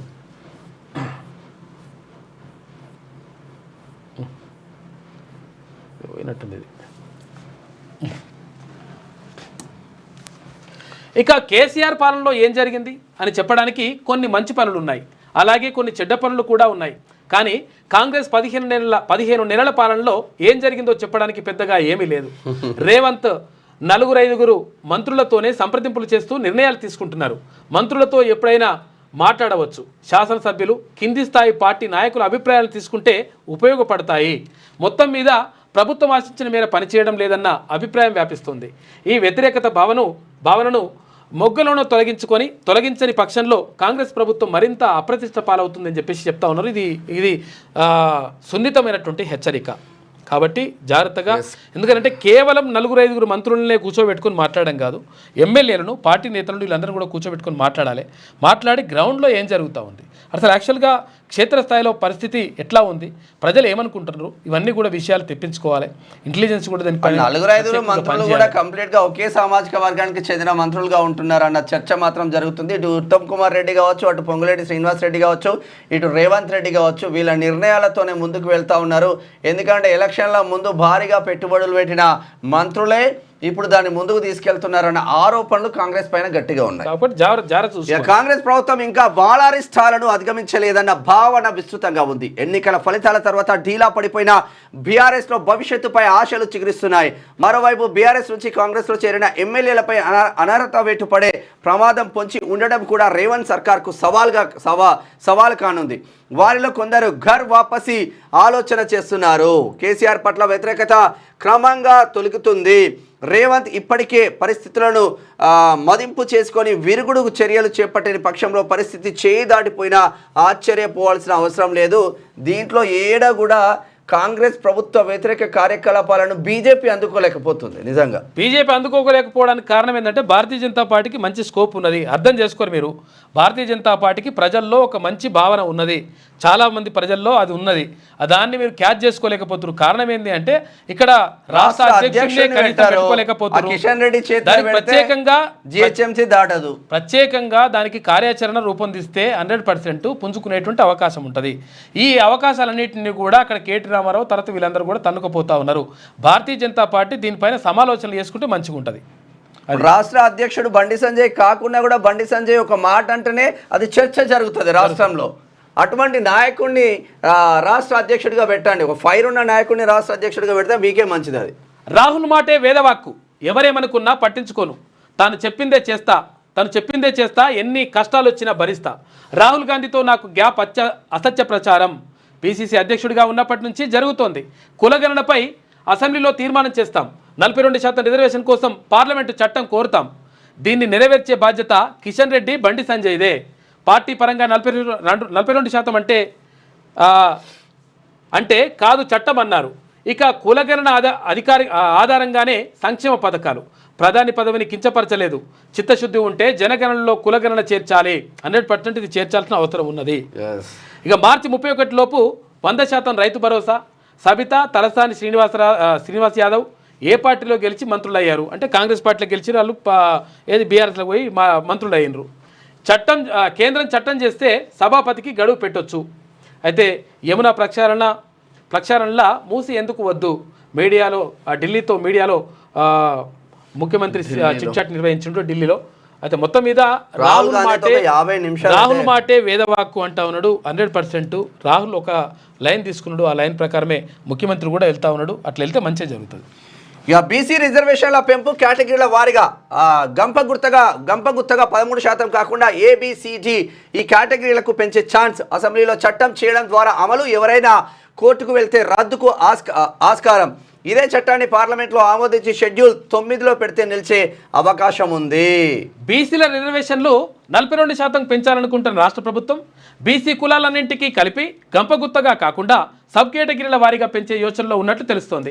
ప్రస్తుతం బీసీలకు విద్యా ఉద్యోగాల్లో 22%, 29% రిజర్వేషన్లు అమలవుతుండగా వీటికి అదనంగా మరో 13% పెంచుతామని రాష్ట్ర ప్రభుత్వం చెబుతున్న విషయం తెలిసిందే. అయితే మొత్తంగా బీసీలకు ఇంత మేర పెంచాలని బిల్లులో పేర్కొంటారా, లేక బీసీలో ఉన్న ABCDE కేటగిరీల వారీగా పెంచుతారా అన్నది తేల్చాల్సి ఉంది. అయితే దీనిపై ప్రభుత్వ న్యాయ నిపుణులు, మేధావులు, బీసీ సంఘాల నేతలతో చర్చలు జరుపుతోంది. ప్రాథమిక సమాచారం ప్రకారం ABCDE కేటగిరీల వారీగానే రిజర్వేషన్లు పెంచే యోచనలో ఉంది అని చెప్పేసి అంటా ఉన్నారు. మొత్తం మీద ఈ 13% రిజర్వేషన్ని అంటే ఇప్పటి వరకు 29% రిజర్వేషన్ ఉన్నది. 29% రిజర్వేషన్ ఏంటంటే ఇక్కడ బీసీలకు సంబంధించి అంటే హిందువులకు సంబంధించి 25% రిజర్వేషను, తర్వాత 4% రిజర్వేషను బీసీఈ కింద ముస్లింలకు ఎవరైతే వాళ్ళు మైనార్టీలు ఉంటారో వాళ్ళు బీసీలోకి చేర్స్తూ బీసీఈ కింద చేర్చారు కాబట్టి 4% రిజర్వేషన్ ఇచ్చిండ్రు. మొత్తం 29% రిజర్వేషన్ ఉన్నది. ఇంకా 13% పెంచాలి. ఎందుకంటే 42% కావాలి. ఈ 13% ఎవరికి ఎంత ఇస్తారని చెప్పేసి చూసుకుంటే అసలు యాక్చువల్గా ABCDE ఉన్నది కదా. అయితే ఇందులో ప్రత్యేకంగా సికి ఇచ్చేటువంటి అవకాశం లేదు. ఆల్రెడీ సికి మొత్తం కూడా బీసీసీలో అంటే కన్వర్టెడ్ క్రిస్టియన్స్ ఎవరైతే ఉంటారో వాళ్ళకి సంబంధించి కన్వర్టెడ్ వాళ్ళకి మాత్రమే అది వర్తిస్తుంది. అది కూడా ఎస్సీ సామాజిక వర్గం నుంచి కన్వర్టెడ్ మారిన వాళ్ళకి మాత్రమే అది సి కేటగిరీ వర్తిస్తుంది. అయితే ఈ నేపథ్యంలో ఇప్పుడు సి కేటగిరీకి సంబంధించి ఆల్రెడీ రాష్ట్ర వ్యాప్తంగా చూసుకుంటే 18,000 మంది మాత్రమే ఉన్నారు. అంటే సి కేటగిరీలో సర్టిఫికేట్ తీసుకున్నటువంటి వాళ్ళు, తర్వాత సి కేటగిరీలో ఉన్నటువంటి వాళ్ళు, అంటే వాళ్ళు కొంతమంది కన్వర్ట్ అయినప్పటికీ కూడా ఎస్సీ రిజర్వేషన్నే పొందుతున్నటువంటి పరిస్థితి కూడా చాలా మందిలో కనిపిస్తూ ఉంది. కాబట్టి ఈ నేపథ్యంలో సి కేటగిరీలో 18,000 మంది మాత్రమే ఉన్నారు రాష్ట్ర వ్యాప్తంగా. మరి 18,000 మంది ఉన్న వాళ్ళకు ఆల్రెడీ 1% రిజర్వేషన్ ఇచ్చేసిండ్రు. కాబట్టి వాళ్ళకి ఇవ్వాల్సిన అవసరం లేదు అని చెప్పేసి కొంతమంది నిపుణులు అంటా ఉన్నారు. కాబట్టి ఇంకెవరికి ఇవ్వాలి? ABCD వీళ్ళకి ఇవ్వాలి. సిని తీసేస్తే ఏకి ఎంత ఇవ్వాలి, తర్వాత బికి డికి చర్చలు అత్యధిక జనాభా బిలో, తర్వాత డిలో మాత్రమే ఉన్నది. వీళ్ళకి ఎంత ఇవ్వాలి ఏం కథ అనే దానిపైన ఒక చర్చ జరుగుతుంది. ఇక నేటి నుంచి మరోసారి కులగణన ఈ నెల 28 వరకు వివరాలు ఇవ్వచ్చు అని ఒక చర్చ జరుగుతూ ఉంది. ఇక న్యూఢిల్లీ రైల్వే స్టేషన్లో తొక్కిసలాట, 15 మంది మృతి, మరో 10 మందికి గాయాలు, మృతుల్లో 3 చిన్నారులు, పలువురు పరిస్థితి విషమం. మహాకుంభమేళ కోసం ప్రత్యేక రైలు వేసిన రైల్వే శాఖ ప్రయాణికులు పెద్ద ఎత్తున రావడంతో తొక్కిసలాట. అబ్బురపరిచే అద్భుత లోకం. ఒక చెట్టు ఖరీదు 4 కోట్ల రూపాయలు. మరి అది ఎప్పటిదో తెలుసా? 3500 ఏళ్ల నాటిదంట. సినీ నటుడు ప్రభాస్, తర్వాత ఆసియా కుబేరుడు ముఖేష్ అంబానీ ఇంట్లో ఇలాంటి చెట్టు ఉందంట. వివిధ దేశాలకు చెందిన ఇటువంటి అరుదైన వృక్షాలు ఇక్కడ ఎన్నో. అదే చిలుకూరులో 150 ఎకరాల్లో 450 కోట్ల రూపాయలతో ఏర్పాటు చేసిన ఎక్స్పీరియన్స్ పార్క్. ఒక్క చెట్టు కాస్తే 4 కోట్ల రూపాయలు. 3500 ఏళ్ల నాటిదంట చెట్టు కూడా. మళ్ళీ నిమ్స్ లో పిల్లలకు ప్రత్యేక క్యాన్సర్ విభాగం, 20 పడకలతో ఏర్పాటు. NIMS director doctor Beerappa. మంచి పని. అది పేదోళ్ళు నిజంగా అంటే వైద్యం గురించి పేదోడు ఒక ఆపరేషన్ కావాలంటే నిమ్స్ లో కొన్ని నెలల తరబడి ఉండాల్సిన పరిస్థితి ఉంది. కొన్ని నెలల తరబడి దారుణంగా ఉంటుంది పరిస్థితి. వాడు కనీసం రూపాయి పెట్టుకోలేని పరిస్థితి ఉంటుంది. ప్రైవేట్ ఆసుపత్రి పోదామంటే వాళ్ళు పీక్కు తింటూ ఉన్నారు. దారుణమైన పరిస్థితులు. ఈ ఒక్క వైద్యం పర్ఫెక్ట్గా అందుతే ఈ రాష్ట్రంలో ఈ పరిస్థితులు కూడా ఉండవు. దారుణమైన పరిస్థితి. గాంధీ హాస్పిటల్లో ఎంఆర్ఐ స్కాన్ ఒకటి ఉన్నదా, 2 ఉన్నాయా? 1, 2 ఉంటే కొన్ని వేల మంది ఎందుకనంటే అసలు యాక్చువల్గా గాంధీ హాస్పిటల్ గురించి ఎందుకు మాట్లాడుకుంటున్నాం, ఉస్మానియా హాస్పిటల్ గురించి ఎందుకు మాట్లాడుకుంటామంటే అత్యంత సీరియస్గా ఉండి, అంటే గ్రామాల్లో ఒకవేళ వైద్యం అందలేకపోతే వాళ్ళ పరిస్థితి విషమిస్తే తప్పనిసరి పరిస్థితుల్లో అప్పుడు గాంధీకి కానీ ఉస్మానియా ఆసుపత్రికి కానీ తీసుకొస్తారు. ఎందుకంటే చాలామంది అనుకుంటారు అసలు యాక్చువల్గా గాంధీ హాస్పిటల్లో తర్వాత ఉస్మానియా హాస్పిటల్లో మరణాలు ఎక్కువ జరుగుతాయని. మరణాలు ఎక్కువ జరగడానికి కారణం ఏంటి అంటే కొన్ని ప్రైవేట్ హాస్పిటల్లో వేసినా కానీ ఇక బతకడు, ఇక పరిస్థితి మేము పట్టమంటారు అన్నట్టు, మేము తీసుకోము అని చెప్పేసి అంటారు కదా. అటువంటి వాటిని కూడా తీసుకోమనేటువంటి పరిస్థితి ఉండదు గాంధీ హాస్పిటల్లో కానీ ఉస్మానియా హాస్పిటల్లో కానీ. అప్పుడు గాంధీకి ఉస్మానియాకి తీసుకొస్తారు. తీసుకొచ్చినప్పుడు వాళ్ళకి చివరికి పరిస్థితుల్లో ఉంటారు కాబట్టి సాధ్యమైనంత వరకు బతకడానికి ప్రయత్నం చేస్తారు. అది వాళ్ళు వైద్యులు పనిచేస్తున్నారు. తర్వాత గాంధీ ఆసుపత్రుల్లో లేకపోతే ఉస్మానియా హాస్పిటల్లో ఒక్క ఎంఆర్ఐ స్కాన్ లేకపోతే 2 ఎంఆర్ఐ స్కాన్లు ఉంటే ఎన్ని వేల మందికి ఎంత జరుగుతుంది? అయితే సివియర్గా ఉన్న వాళ్ళు మాత్రమే ఇక్కడికి వస్తారు. సివియర్గా ఉన్న వాళ్ళకు మాత్రమే ఎంఆర్ఐ స్కాన్ కానీ లేకపోతే సిటీ స్కాన్ కానీ ఇవన్నీ అవసరం ఉంటాయి. ఆ అవసరం ఉన్న వాళ్ళకి డేట్ ఏమి ఇస్తారంటే 2 నెలల తర్వాత 3 నెలల తర్వాత స్కాన్ చేస్తామంటారు. 3 నెలల తర్వాత ఇప్పుడు వచ్చినోడు వీక్తాడు, చచ్చిపోతారా నాయన. యాస్టీజానా మనకు తెలిసిన ఒక జర్నలిస్ట్ మిత్రుడు ఈఎస్ఐ హాస్పిటల్కి పోయిండు. ఈఎస్ఐ హాస్పిటల్ ఇక్కడ నోజిల్ ప్రాబ్లం అయితే పోయిండు. అప్పటికి 3-4 నెలల నుంచి ఆల్రెడీ మెడిసిన్ వాడుతూ ఉన్నారు. సార్ నాకు ఎమర్జెన్సీ ఉంది, మా తల్లిదండ్రులు జిహెచ్ఎంసీలో పనిచేస్తారు, కూలీగా పనిచేస్తారు, నా పరిస్థితి బాగాలేదు, నేను ఒక జర్నలిస్ట్గా పనిచేస్తాను, ఆపరేషన్ వాంటెడ్ అంటే ఆపరేషన్ 99% ఆపరేషన్లు చేయరంట. ఈ కాలయాపనే ఇగో ఎంఆర్ఐ స్కాన్ తీసిందంట ఒక 15 రోజుల తర్వాత రా రిపోర్ట్కే 15 రోజులు, నెల రోజులు పడతాయి. తీయడానికి టైం పెడతారు, తీసిన తర్వాత మళ్ళీ 15 రోజుల తర్వాత పోవాలి. ఈఎస్ఐ హాస్పిటల్ అట్లనే ఉంది, గాంధీ హాస్పిటల్ అట్లనే ఉంది, ఉస్మానియా అట్లనే ఉంది, ఎంజిఎం అట్లనే ఉంది. ఇక మన ఆసుపత్రులు ఇట్లా, ఇక ప్రైవేట్ ఆసుపత్రులు రాత్రికి రాత్రి బిల్డింగులు వేస్తూ ఉంటాయి, భజనలు చేస్తూ ఉంటారు. రాజకీయ నాయకులు రిబ్బన్లు కట్ చేయండి, రాజకీయ నాయకులు మంత్రులు పోయి హన్మకొండల రిబ్బన్లు కట్ చేయండి, మెడికల్ హాస్పిటల్కి కొంచెమైనా సిగ్గు అనిపిస్తలేదు మీకు. కాబట్టి ప్రభుత్వ వైద్యాన్ని ప్రభుత్వం ఆధ్వర్యంలో విద్యను బలోపేతం చేయాల్సిన అవసరం 1000% ఉన్నది. దీని వలన పదే ఎందుకు చెప్తారంటే ఇగో ఇటువంటి పరిస్థితి ఉందని. ఎందుకంటే పేదవాడు ఒకవేళ హాస్పిటల్కి పోతే ఆ హాస్పిటల్లో వాళ్ళకు చికిత్స చేస్తూ ఉంటే, అంటే ప్రైవేట్ హాస్పిటల్కు కార్పొరేట్ హాస్పిటల్కి పోతే ఆ లోపల ఉన్న వాడు ఏమో పరిస్థితి ఏందో కానీ బయట నోడే చచ్చిపోయే పరిస్థితి ఉంటుంది. బయట నుండి హార్ట్ అటాక్ వచ్చేది. ఎందుకు వీళ్ళకి చిత్తశుద్ధి లేదంటే ఈ ప్రైవేట్ ఇప్పుడు మనకున్న పాలకులు ఎవరైతే ఉన్నారో, గత పాలకులు ఎవరైతే ఉన్నారో, ఇప్పుడు ప్రతి హాస్పిటల్లో వీళ్ళ వాటా ఉన్నది. ఇప్పుడున్న మంత్రుల వాటా కూడా ప్రజెంట్ హాస్పిటల్లో ఉన్నది. వీళ్ళు విద్యా సంస్థలు ఉంటాయి, వీళ్ళకు పేదోడి కోసం ఎట్లా ఉంటాయి, ఈ హాస్పిటల్ ఉంటాయి. అందుకని ఇది కానియరన్నట్టు 18 మెట్లు ఎక్కగానే అయ్యప్ప దర్శనం. ఫ్లైఓవర్ బ్రిడ్జ్ తొలగింపు మార్చి 14 నుంచి అమలు. ఇరుముడితో వస్తే నేరుగా దర్శనం. ఇరుముడితో వచ్చిన వాళ్ళకు, అంటే ఇక్కడ ఇరుముడు కట్టుకుని వచ్చిన వాళ్ళకు నేరుగా దర్శనం ఉంటుందంట. అయ్యప్ప స్వామి కేరళలో అయ్యప్ప స్వామికి సంబంధించి 18 మెట్లు 18 పెట్టలే కదా ఉండేది కదా. శాస్త్ర సన్నిధిలో అభిషేకం, ధర్మశాస్త్ర సన్నిధిలో అభిషేకం, ఆవు నెయ్యి తెచ్చినాను అయ్యప్ప, నీకు నెయ్యాభిషేకం అయ్యప్ప, పుట్ట తేనె తెచ్చినాను అయ్యప్ప, నీకు తేనాభిషేకం అయ్యప్ప. ఇట్లా భక్తు నిజంగా అద్భుతంగా భక్తితోటి జరుపుకునేటువంటి ఏదైతే అయ్యప్ప ఇరుముడులు అంటే కొంతమంది వేరే వేస్తారేమో కానీ 100% భక్తి శ్రద్ధలతోటి అయ్యప్ప ఎవరైతే భక్తులు ఉంటారో 100% వాళ్ళు అదే ధ్యాసలో ఉంటారు. నిజంగా అది గొప్ప విషయం. ఎన్నికలు లేవు, నిధులు రావు, పంచాయతీలకు సర్పంచులు లేక నిలిచిన 15వ ఆర్థిక సంఘం నిధులు 2024-25 ఆర్థిక సంవత్సరంలో కేంద్రం నుంచి రావాల్సిన రూపాయలు 1514 కోట్లు. పాలక మండళ్లు ఉంటేనే నిధుల విడుదల. మార్చి 31 లోపు ఎన్నికలయ్యే అవకాశం మృగ్యం అంటే లేదు. ఇక ఏడాది నిధులను కోల్పోయే ప్రమాదం. పోతే పోనీ కానీ ఏమైతుందంటే యాక్చువల్గా ఇప్పటికే ఏడాది అయింది, వస్తలేమంటారు నిధులు. కేంద్రం నుంచి లేవు, రాష్ట్రం నుంచి లేవు నిధులు రాక గ్రామ పంచాయతీలు ఇవన్నీ కూడా ఆగమైతున్నాయని ఉన్నది. సరే ఆగమైంది, ఇప్పుడు ఆగమైంది, ఇన్ని రోజులు అయితే ఆగమైంది కదా, ఇంకో 4 రోజులు అయితే బీసీల బతుకులను బాగుపడతాయి. తర్వాత వాళ్ళు ఎక్కువ మంది వచ్చేటువంటి అవకాశం ఉంటుంది. శనార్థి తెలంగాణ దినపత్రిక చూద్దాం. రష్మికపై కన్నడ ఫ్యాన్ ఫైర్ అయిపోయింది. ఇక బీసీలు అంటే బి క్లాస్, బీసీలు అంటే బ్యాక్వర్డ్ కాదు. మన సహకారం లేకపోతే దేశంలో ఏ సెక్టార్ నడవదు. బీసీల దగ్గర అన్నీ ఉన్నాయి. దేశానికి బ్యాంకింగ్ సెక్టర్ వెన్నెముక. ఇక్కడ ఓబీసీలు అణచివేతకు గురవుతున్నారు. బ్యాంకింగ్ రంగంలో ఓబీసీ ఎంప్లాయీస్ అంతా కలిసికట్టుగా ఉండాలి, తమ హక్కులను సాధించుకోవాలి. పట్టభద్రుల ఎమ్మెల్సీ తీర్మానాలన్న పిలుపు. Union bank of India BC welfare employees association ఆధ్వర్యంలో జరిగిన కార్యక్రమానికి ముఖ్య అతిథిగా హాజరైన. దీంతో పాటు సేవాలాల్ జయంతి సైదాబాద్ హైదరాబాద్ లో నిన్న పెద్ద ఎత్తున జరిగింది. అక్కడికి కూడా నిన్న అన్న వెళ్ళి ఎందుకంటే లంబాడాలకు సంబంధించి ఆరాధ్య దైవమైన 286వ జయంతి మార్గదర్శకుడు. నిజంగా కూడా సంత సేవాలాల్ అంటే అసలు యాక్చువల్గా అంటే వాళ్ళు ఆరాధ్య దైవంగా పూజిస్తారు. సేవాలాల్ జయంతికి సంబంధించి రాష్ట్ర ప్రభుత్వం అంటే ఆధ్వర్యంలో అధికారికంగా నిర్వహించడం ఒక మంచి విషయం, మంచి పరిణామం అది. ఇక బీసీలు అంటేనే బిగ్ క్లాస్ అని, బీసీలు అంటే బ్యాక్వర్డ్ క్లాస్ కాదని ప్రశ్నించే గొంతుక ఎమ్మెల్సీ తీర్మాన్ మల్లన్న అన్నారు. బీసీలంతా సంఘటితం కావాల్సిన అవసరం ఉందని, బ్యాంకింగ్ రంగంలో ఓబీసీలు తీవ్ర వివక్షకు గురవుతున్నారని ఆవేదన వ్యక్తం చేశారు. Union bank of India BC employees association ఆధ్వర్యంలో హైదరాబాద్ టూరిజం ప్లాజాలో శనివారం జరిగిన కార్యక్రమానికి శాసనమండలి సభ్యులు తీర్మాన్ మల్లన్న ముఖ్య అతిథిగా హాజరై మాట్లాడారు. ఇక దేశంలోని అనేక బ్యాంకులు కలిస్తేనే యూనియన్ బ్యాంక్ ఆఫ్ ఇండియాగా బలపడిందని, అలాగే బీసీలు వేరువేరు కులాలు అయినప్పటికీ అందరూ ఒకటేనన్నారు.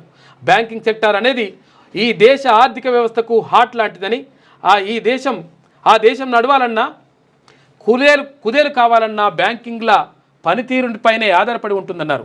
ఇంతటి కీలకమైన వ్యవహారంలో కీలక పదవుల్లో ఓబీసీలే ఎక్కువ మంది జనరల్ మేనేజర్గా ఉండాలన్నారు. అయితే ఓబీసీల నుంచి ఆ చర్చ మొదలైతేనే బ్యాంకింగ్ సెక్టార్లో ఓబీసీలకు అవకాశాలు పెరుగుతాయన్నారు. అయితే బీసీలు పేదలు కాదని, ఈ దేశమే బీసీలదన్నారు. అసలు ఈ దేశంలో ఏ సెక్టార్ కూడా బీసీ సహకారం లేనిదే నడవడం అసాధ్యమన్నారు. వరంగల్ బీసీ సభకు హైదరాబాద్ నుంచి హెలికాప్టర్ పెడితే కొందరు జీర్ణించుకోలేకపోతున్నారన్నారు. కానీ బీసీలు ఒక్క పూట ఛాయ్ బంద్ చేస్తే హెలికాప్టర్ వస్తుందన్నారు. అయితే ఆదివారం మటన్ బంద్ చేస్తే బీఆర్ఎస్ పార్టీని కొనేయొచ్చన్నారు. అన్ని రకాలుగా ఇంతటి శక్తివంతమైన బీసీలను పట్టుకొని మేము బ్యాక్వర్డ్ అంటదేంది కాదు, మేము ముమ్మాటికి బిగ్ క్లాస్ బెస్ట్ క్లాస్ బీసీల దగ్గర నుంచి ఇవన్నీ అంటే విషయం ఏంటంటే అసలు యాక్చువల్గా అయితే ఎందుకు అన్నాడు అసలు యాక్చువల్గా చాలామంది ఇది చర్చ జరుగుతూ ఉంది. అంటే బీసీలు హెలికాప్టర్ ఎత్తి తప్పు, మొన్నటిదాకా చెప్పులు లేనోళ్ళు లక్షల కోట్ల రూపాయలు లేనోళ్ళు వాళ్ళు సంపాదించుకుంటే తప్పు లేదు, వాళ్ళ గురించి ఎవడు అడగడు, వాడు మాట్లాడాడు. కానీ ఎక్కితే అసలు యాక్చువల్గా ఎందుకు ఎక్కాల్సి వచ్చిందో కూడా అసలు యాక్చువల్గా ఇంకా వివరణ కూడా మనం ఇచ్చేటువంటి ప్రయత్నం చేస్తాం. విషయం ఏంటంటే ఎందుకంటే ఎక్కువ దాని కాదు, 100% ఎక్కాల్సిందే, 100% కొనాల్సిందే కూడా. ఎందుకంటా ఉంటున్నాం అంటే విషయం ఏంది, ఇప్పుడు వాళ్ళు లక్షల కోట్లు సంపాదించుకొని 1000 కోట్లు సంపాదించుకొని రకరకాలుగా అక్రమం చేస్తే తప్పులేదు. కానీ అసలు యాక్చువల్గా ఆ రోజు హెలికాప్టర్ ఎందుకు పెట్టాల్సి వచ్చిందంటే ఇక్కడ ఢిల్లీ నుంచి అక్కడ పిపి మండల్ గారి మనవడు వచ్చిండు. ఆయన సూరజ్ మండల్ యాదవ్ ఆయన వచ్చిండు. వచ్చిన తర్వాత అక్కడ నుంచి ప్రొఫెసర్ అయిన తర్వాత ఇక్కడ తమిళనాడు నుంచి రాజ్యసభ ఎంపీ విల్సన్ వచ్చిండు. తర్వాత ఇంకొకటి ఏంటంటే ఉత్తరప్రదేశ్ నుంచి కూడా ఒక ఎంపీ రావాల్సి ఉండే. అయితే ఈ ముగ్గురి కోసం ప్రత్యేకంగా ఒక అంటే హెలికాప్టర్ ఏర్పాటు చేయాల్సి వచ్చింది. కారణం ఏంటి అంటే ఆ తర్వాత రోజే వాళ్ళ షెడ్యూల్ ప్రకారం తర్వాత తెల్లారి మళ్ళీ పోయి పార్లమెంట్ సెషన్లో పాల్గొనాలంటే వీళ్ళని తొందరగా తీసుకుపోయి అక్కడ హన్మకొండ తీసుకుపోయి ఆ సభలో మాట్లాడించి తర్వాత మళ్ళీ హెలికాప్టర్ని ఇక్కడ పంపించేస్తే వాళ్ళు నైటే మళ్ళీ వాళ్ళు ఢిల్లీకి వెళ్ళిపోవాలి. ఢిల్లీకి వెళ్ళిపోయిన తర్వాత తెల్లారి వాళ్ళు పార్లమెంట్ సమావేశంలో పాల్గొనాల్సి ఉంటుంది. కాబట్టి వాళ్ళ కోసం ప్రత్యేకంగా అది హెలికాప్టర్ ఏర్పాటు చేయడం జరిగింది. హెలికాప్టర్ ఏర్పాటు చేసినప్పుడు మరి ముగ్గురే కాదు పోయేది కాదు కదా. కాబట్టి అక్కడ ఆర్ కృష్ణయ్య గారు, తర్వాత ఇక్కడ దీన్వన్ మల్లన్న వీళ్ళందరూ కూడా కలిసిపోయింది. దీన్ని ఇక అసలు హెలికాప్టర్ ఎత్తారా, హెలికాప్టర్ ఎక్కడికి వెళ్ళి వచ్చింది, చాయ్ బిస్కెట్ కాడ నుంచి హెలికాప్టర్ ఎట్లా వచ్చింది, ఇటువంటి లంగకథలన్నీ మాటలన్నీ కూడా జరిగినాయి. తర్వాత ఇంకొకటి అండి, హెలికాప్టర్ కొంటామని చెప్పేసి అంటే హెలికాప్టర్ కొంటామంటే హెలికాప్టర్ కొనని పైసలు ఎత్తుకెళ్ళి వచ్చింది దీన్వన్ మల్లన్నకు. ఇవోట్ చేస్తాం. వల్ల విషయం ఏంటంటే బీసీలు బిగ్ తెలంగాణలో 61% మంది బీసీలే ఉన్నారు. 61% మంది బీసీలే ఉన్నప్పుడు 61%, 62% ఉన్నారు కదా. అయితే ఇప్పుడు ఎంత అనుకుంటున్నాము, చిన్నగా మనం తక్కువ ఏం వేసుకుందాం, వదిలేసి తక్కువ 4 కోట్ల మంది వేసుకుందాం. అసలు యాక్చువల్గా 4,20,00,000 మంది అవుతారో 4,30,00,000 మంది దాకానో ఇప్పుడు లెక్క వస్తుంది మనకు. 4 కోట్ల మంది వేసుకుందాం మనం. ఎందుకంటే 3,95,40,000 అని చెప్పేసి 2020లో చెప్పారు కదా ఆధార్ కార్డుల నెంబర్లు. ఆధార్ కార్డు నెంబర్ ఒక్కొక్కరికి 2 ఏముండే, ఒకటే ఉంటుంది. కాబట్టి సౌండ్ క్లియర్గా లేదు, సౌండ్ కొంచెం ప్రాబ్లం వస్తుందంట చూడు. అయితే ఇక్కడ ఏమవుతుంది మరి 4 కోట్ల మందే అనుకుందాం మనం. 4 కోట్ల మంది అంటే 60% ఎంత అవుతుంది? 4 కోట్లలో 60% చూసుకుంటే ఇప్పుడు 50% అయితే 2 కోట్లు, తర్వాత 60% అంటే ఎంత అవుతుంది? 2,40,00,000 మంది అవుతారు. 2,40,00,000 మంది 2,20,00,000 మంది అవుతారు. మరి 2,20,00,000 మంది మనిషి 10 రూపాయలు వేస్తే ఎంత అవుతుంది? ఆ లెక్కలే కంప్లీట్ గా చెప్పింది తప్ప 2,20,00,000 మంది మనిషి 10 రూపాయలు వేస్తే హెలికాప్టర్ కొట్టరని కాదు. 2 కోట్ల మంది మనిషి 10 రూపాయలు వేస్తే 22 కోట్లు అవుతాయి. జస్ట్ ఛాయ్ పైసలు వేస్తే 20 కోట్ల రూపాయలు అవుతాయి. కాబట్టి ఇట్లా ఛాయ్ పైసలు కాదు, ఒకరోజు మటన్ పైసలు పెట్టుకుంటే ఎంత అవుతుంది? హెలికాప్టర్ వస్తారని అన్నాడు, తప్పేమున్నది? కాబట్టి బీసీలు అనుకుంటే ఏమైనా చేయగలరు. బీసీల దగ్గర పైసలు లేవంటే పైసలు ఉండాల్సిన అవసరం ఏం లేదు. బీసీలు మనిషి ఒకరోజు మటన్ అంటే సండే రోజు ఒక మటన్ బంద్ చేసి 500 రూపాయలు అట్లా వేసేస్తే 100 కోట్ల రూపాయలు అవుతాయి. పెద్ద విషయం కాదు. కాబట్టి బీసీల దగ్గర పైసలు లేవు కాదు, బీసీలు బిగ్ క్లాస్, బెస్ట్ క్లాస్. కాబట్టి బీసీలు బ్యాక్వర్డ్ క్లాస్ చేయకండి, వెనుకకు నెట్టేయబడినటువంటి క్లాస్ అని చెప్పేసి తీర్మానంలో చెప్తా ఉన్నాడు. అది 100% వాస్తవం. ఇది ఇట్లా ఉంటే ఇక రాహుల్తో రేవంత్ వేడి కులగణనపై రాహుల్కు వివరణ, డెడికేటెడ్ కమిషన్, ఎస్సీ వర్గీకరణపై చర్చ, రాష్ట్రంలో 2 బహిరంగ సభలకు రాహుల్కు ఆహ్వానం, ఇకనైనా ఇద్దరి మధ్య గ్యాప్ ప్రచారానికి చెక్, మోదీని వ్యక్తిగతంగా తిట్టలేదు అంటున్నారు రేవంత్ రెడ్డి. ఆయన పుట్టుకతో బీసీ కాదని మాత్రమే చెప్పినట్టు వివరణ. బీసీ కాదని చెప్పేసి గతంలో కిషన్ రెడ్డి గారు అన్నారు, ఇప్పుడు నేనన్నా అని చెప్పేసి ముఖ్యమంత్రి అంటా ఉన్నాడు. తర్వాత ఇంకోటి ఏంటంటే రాహుల్ గాంధీకి తర్వాత ముఖ్యమంత్రికి బాగా గ్యాప్ ఉందని ప్రచారం చేస్తాడు కొంతమంది. అటువంటి గ్యాప్ ఏం లేదురా ఆయన పిసిసి అధ్యక్షుడు ఉన్నప్పటి నుంచి రాష్ట్రం దేశంలో ఉన్నాయే కొన్ని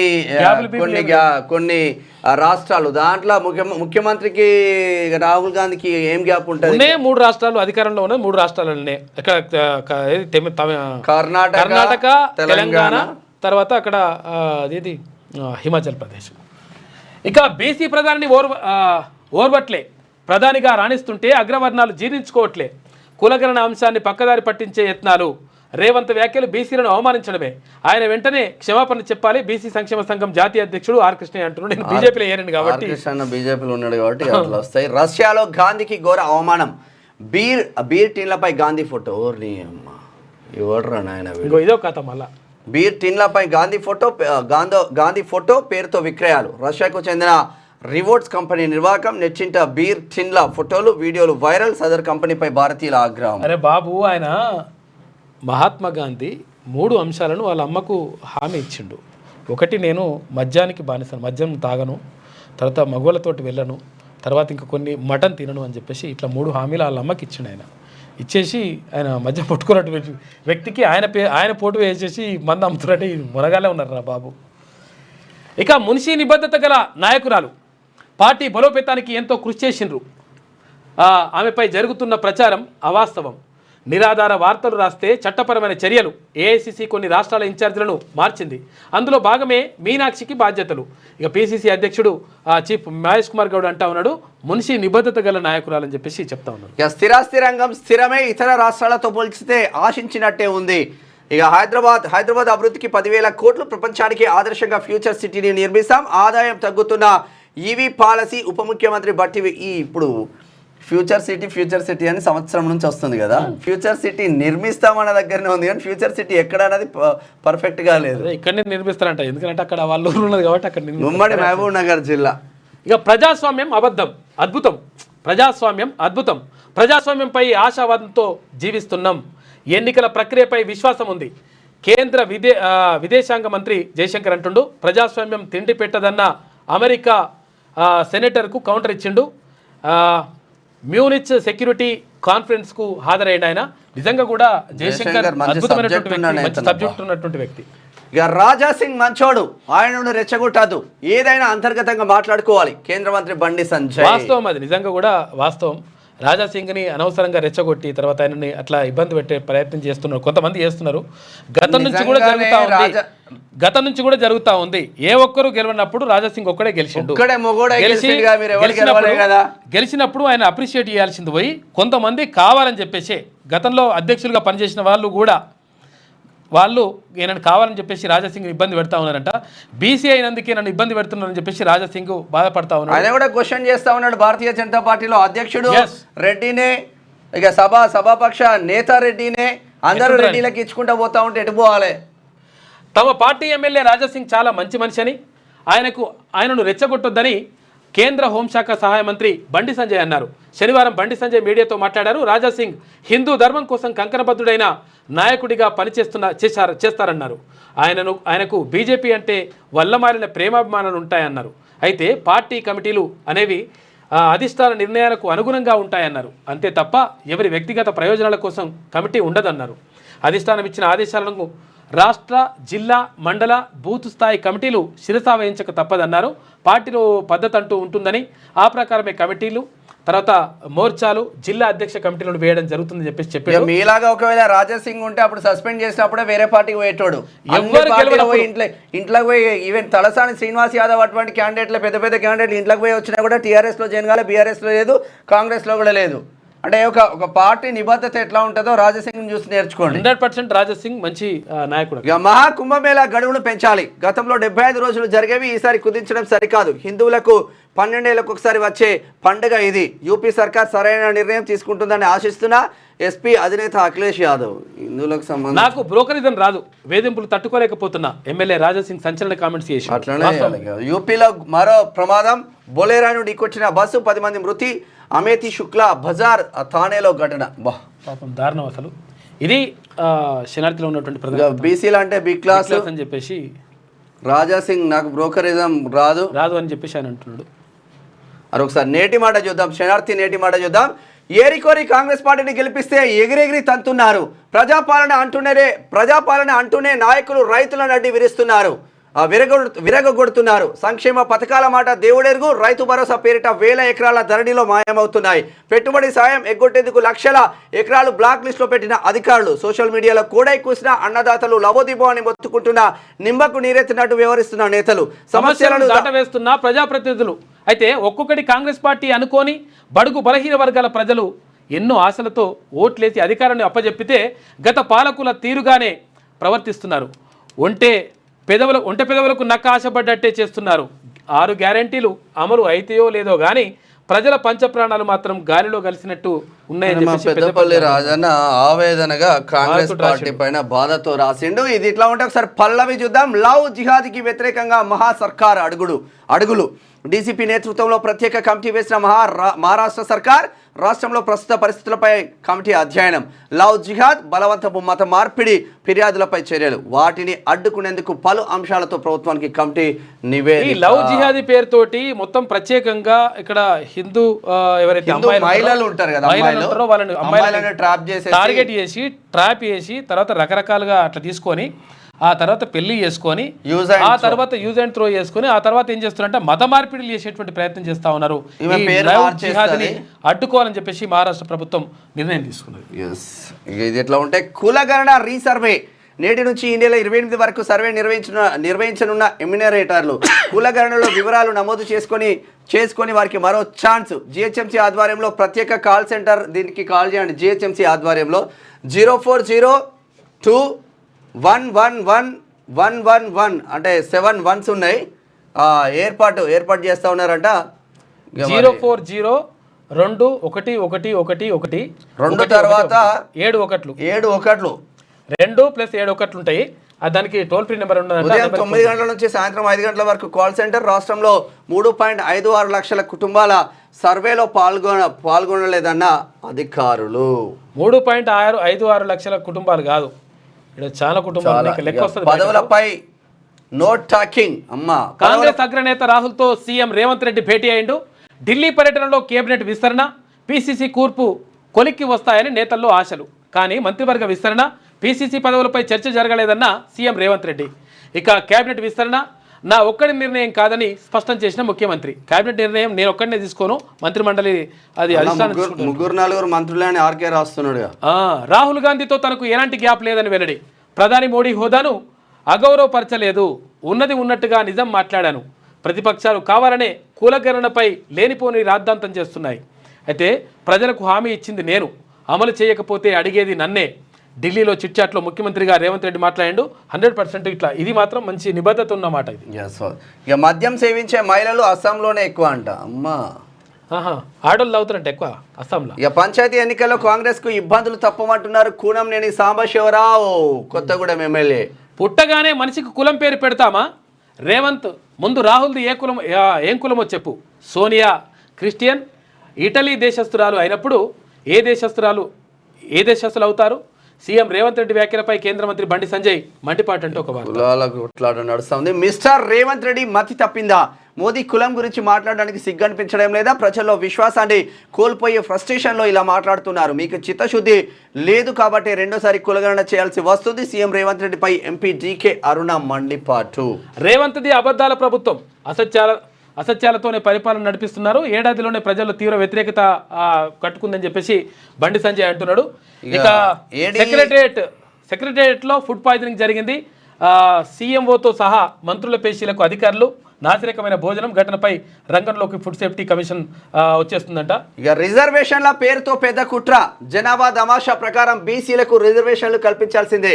విద్యా, ఉద్యోగ, రాజకీయ రిజర్వేషన్ల కోసం ప్రత్యేక బిల్లులు పెట్టాలి. గ్రామాల వారీగా ఏ కులంలో ఎంత ఉందో బయట పెట్టాలి. 3 బిల్లులు పెట్టకపోతే ప్రభుత్వానికి చిత్తశుద్ధి లేనట్లే. మీరు నిజాయితీగా రిజర్వేషన్లు ఇవ్వాలనుకుంటే ఆ బిల్లులు పెట్టండి. కేసీఆర్పై కక్షతో కాంగ్రెస్ సర్కార్ రైతులను ఇబ్బంది పెడుతుంది. హిందువులు, ముస్లింలకు మధ్య బీజేపీ చిచ్చు పెట్టే ప్రయత్నం చేస్తుందని బీఆర్ఎస్ ఎమ్మెల్సీ కవిత కీలక వ్యాఖ్యలు. నిజామాబాద్ మార్కెట్ యార్డ్లో ఉద్రిక్తత. సెక్యూరిటీ అధికారి శ్రీనివాస్పై కార్మికుల దాడి. ఇక పోలీసు వాహనాన్ని అడ్డుకొని దాడికి పాల్పడ్డ కార్మికులు పసుపు దొంగతనం ఆరోపణలు నిరసిస్తూ ఆందోళన. సంత్ సేవాలాల్ దేశం గర్వించే ఆధ్యాత్మికవేత్త. సమాజ శ్రేయస్సు కోసం ఆయన ఎంతో చేశారు. టీచర్, ఎమ్మెల్సీ, బీజేపీ అభ్యర్థి మల్కా కుమరన్న. ఇది పల్లవిలో ఉన్నటువంటి ప్రధాన కథనాలు. అయితే ఒకసారి ఈనాడు చూద్దాం. ఆన్లైన్ బూచాడి ఆట కట్టించండిలా పిల్లల్లో వ్యసనంగా మారుతున్న గేమింగ్స్. ప్రపంచవ్యాప్తంగా 10 నుంచి 19 ఏళ్ల పిల్లల్లో 1.3% మందిలో, భారత్లో అలాంటి వారు 19.9% మంది. గేమింగ్ కన్సోల్స్ పేరెంటల్ కంట్రోల్ వినియోగించాలంటున్న TGCSB. మరి గేమింగ్ యాక్చువల్గా ఈ గేమ్లు ఆడుతున్నారు. ఏంటిది, ఫోన్ చూస్తాడు, ఫోన్ చూసేసి గేమ్లు ఆడుతుంటాడు. గేమ్లు ఆడేది కొట్ర తప్పించుకుంటూ అని చెప్పేసి చిన్న డబ్బులతో స్టార్ట్ చేస్తాను. మళ్ళీ ఇది ఏమవుతుందంటే అసలు యాక్చువల్గా ఇంతకుముందు ఏదో ఉండే కదా, అది ప్రమాదకరమైన గేమ్. అదే భరత్, అదే ఇట్లా ఉంటుంది, ఇట్లా గంటలతో ఆడుతూ చూడు. పబ్జీ ఇగో ఈ పబ్జీ ఉండే. ఈ పబ్జీతో దీంతో ఏమవుతుందంటే పిల్లల మానసిక స్థితి కూడా మారిపోతుంది. మొత్తం దాంట్లోకి వెళ్ళిపోతారు వాళ్ళు. దీంతో మొత్తం కూడా ఒక మానసికంగా ఇబ్బంది పడడంతో పాటు వాళ్ళు క్రూరంగా కూడా తయారయ్యేటువంటి ప్రమాదం ఉంటుంది. ఎందుకంటే వీడు మొత్తం కొట్టేదంతా కూడా ఇట్లా కొట్టొచ్చు, చంపేయొచ్చు అనేటువంటి ఒక దాంట్లో ఉంటారు. తర్వాత ఇక్కడ మొత్తం ఫోన్లకు అడిక్ట్ అయిపోతున్నారు. అడిక్ట్ అయిపోయి వాళ్ళు పబ్జీ ఆడుతున్నారా లేకపోతే పిబ్జీ ఆడుతున్నారా, ఇంకో దానికి పబ్జీని బ్యాన్ చేసిన తర్వాత మళ్ళీ ఇంకో కొత్త కొత్త గేమ్లు వచ్చేసినాయి, వాటిని ఆడుకుంటా ఉన్నారు. కాబట్టి పిల్లలపైన ఒక నిఘా వేసి పెట్టండి. చాలాసార్లు చెప్తా ఉన్నాం మనం, పిల్లలపైన 100% నిఘా వేసి పెట్టాలి. వాడు గంజాయి తాగుతున్నాడా, లేకపోతే ఏమైనా డ్రగ్స్ తీసుకుంటుండా, లేకపోతే ఈ పబ్జీలు ఏమైనా ఆడుతున్నాడా, లేకపోతే ఆన్లైన్ వ్యసనాలకి ఏమైనా బానిస అవుతున్నాడా, ఇంకా ఆన్లైన్లో ఇంకేమైనా చాట్ చేస్తున్నాడా, ఇవన్నీ కూడా ఒక కంట కనిపెట్టండి. ఎందుకంటే చాలా ఇంపార్టెంట్ ఇది. మేము చూడంలే, మేము మా పని మేము చేసుకుంటామంటే వాని పని బాగా చేసుకుంటాడు, మీకే దెబ్బ పడతా లెక్క. కాబట్టి జాగ్రత్తగా ఉండండి, చాలా ఇంపార్టెంట్ ఇది. అయితే విషయం ఏంటంటే, హైదరాబాద్ అంబర్పేటకు చెందినటువంటి ఓ ఇంటర్ విద్యార్థి 16 సంవత్సరాల నాడు ఆన్లైన్ ఆటకు అలవాటు పడ్డాడు. తర్వాత బానిసగా మారాడు. తొలుత తన తాత సెల్ ఫోన్లో 1500 రూపాయలు వెచ్చించి గేమ్లు ఆడిన అతడు తర్వాత తల్లి బ్యాంకు ఖాతా నుంచి ఆన్లైన్లో చెల్లింపులు మొదలుపెట్టాడు. ఓసారి ఆమె నగదు ఉపసంహరణ నిమిత్తం బ్యాంకుకు వెళ్ళగా 27 లక్షల రూపాయల సొమ్ము విత్డ్రా అయినట్టు తెలియడంతో హతాశురాలైంది. తన పేరిట ఉన్న మరో బ్యాంకు ఖాతాను తనిఖీ చేయగా అందులోనూ 9 లక్షల రూపాయలు మాయమయ్యాయి. హైదరాబాద్ సైబర్ క్రైమ్ పోలీసులను ఆశ్రయించగా బాలుడి నిర్వాకం బయటపడ్డదట. చూసుకోరు 27 లక్షలు 9 లక్షలు 1500తో మొదలైన లంక కథలన్నీ లక్షలకు ఖతమైపోతాను. ఇక న్యూఢిల్లీ రైల్వే స్టేషన్లో తొక్కిసలాట, 15 మంది మృతి, కుంభమేళ రద్దీతో దుర్ఘటన, ప్రధాని మోదీ సంతాపం. రాహుల్ ఎజెండా అమలైన బాధ్యత. ఇక ఈ క్రమంలో ఏ పరిణామాలైనా ఎదుర్కొంటా. కులగణనలోనివి జనం చెప్పిన వివరాలే. అయితే ఒక్క తప్పు ఉన్నా చూపించండి. ఎస్సీ వర్గీకరణకు త్వరలో చట్టబద్ధత. ఢిల్లీలో సీఎం రేవంత్ రెడ్డి వెల్లడి, రాహుల్ గాంధీతో భేటీ అని చెప్పేసి ఒక వార్త. ఒక్క తప్పు ఉన్నా చూపించండి అట్లా అనకండి మీరు, ఎందుకంటే అవి తప్పులు జరిగినాయి, మనం ఒప్పుకోవాలి. ఇప్పుడు అట్లా అనడం ద్వారా ఏమవుతుందంటే మీకున్న క్రెడిబిలిటీ దెబ్బ పడుతుంది. కేసీఆర్ అట్లనే పైన ఉన్నాడు మొత్తం, మీరు కూడా గట్లనే వెళ్తున్నారు. ప్రజలు కొట్టే దెబ్బకు మళ్ళీ కిందికి వస్తారు. కులగణన వివరాల నమోదుకు ఆన్లైన్లో అవకాశం. ఇక టోల్ ఫ్రీ నెంబరు ఫోన్ చేసినా గణనకు ఇంటికి వస్తారు. ప్రజాపాలన సేవా కేంద్రంలోనూ నమోదు చేసుకుంటారు. ఇవాళ నుంచి 28 తారీఖు వరకు కులగణన ఉంటుంది. ఒకవేళ టోల్ ఫ్రీ నెంబర్ కావాలనుకుంటే 0402711 040 తర్వాత 2 తర్వాత 7 1 ఒకసారి ఫోన్ చేసి కొత్త ప్లాంట్ కు యాక్చువల్గా ఏమైతే వస్తుందో భారీ వ్యయం. ఎన్ని గంటల నుంచి ఎన్ని గంటల దాకా అది 9-10 గంటల నుంచా? 9 గంటల నుంచా? 9 అయింది కాబట్టి కొట్టు ఒకసారి కొట్టు. 04021111111. జాగ్రత్త, తెలియని నంబర్ల నుండి మీకు వీడియో కాల్స్ చేసి మేము పోలీస్, సిబిఐ, కస్టమ్స్ లేదా జడ్జ్ అని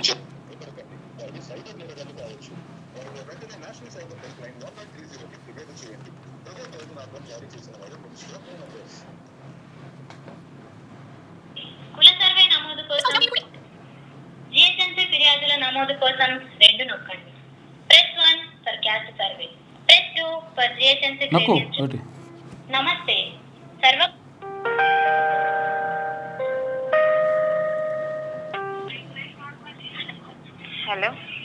హలో నమస్తే సార్, సర్వే కోసమేనా మీరు కాల్ చేసింది? అవునవునవును.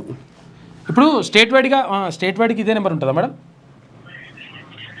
హలో హలో సార్, హైదరాబాద్ వాళ్ళకేనా స్టేట్ వైడ్కి ఇదే నెంబర్ ఉంటుందా? మీరు సర్వే కోసమే కదా? సర్వే కోసమే.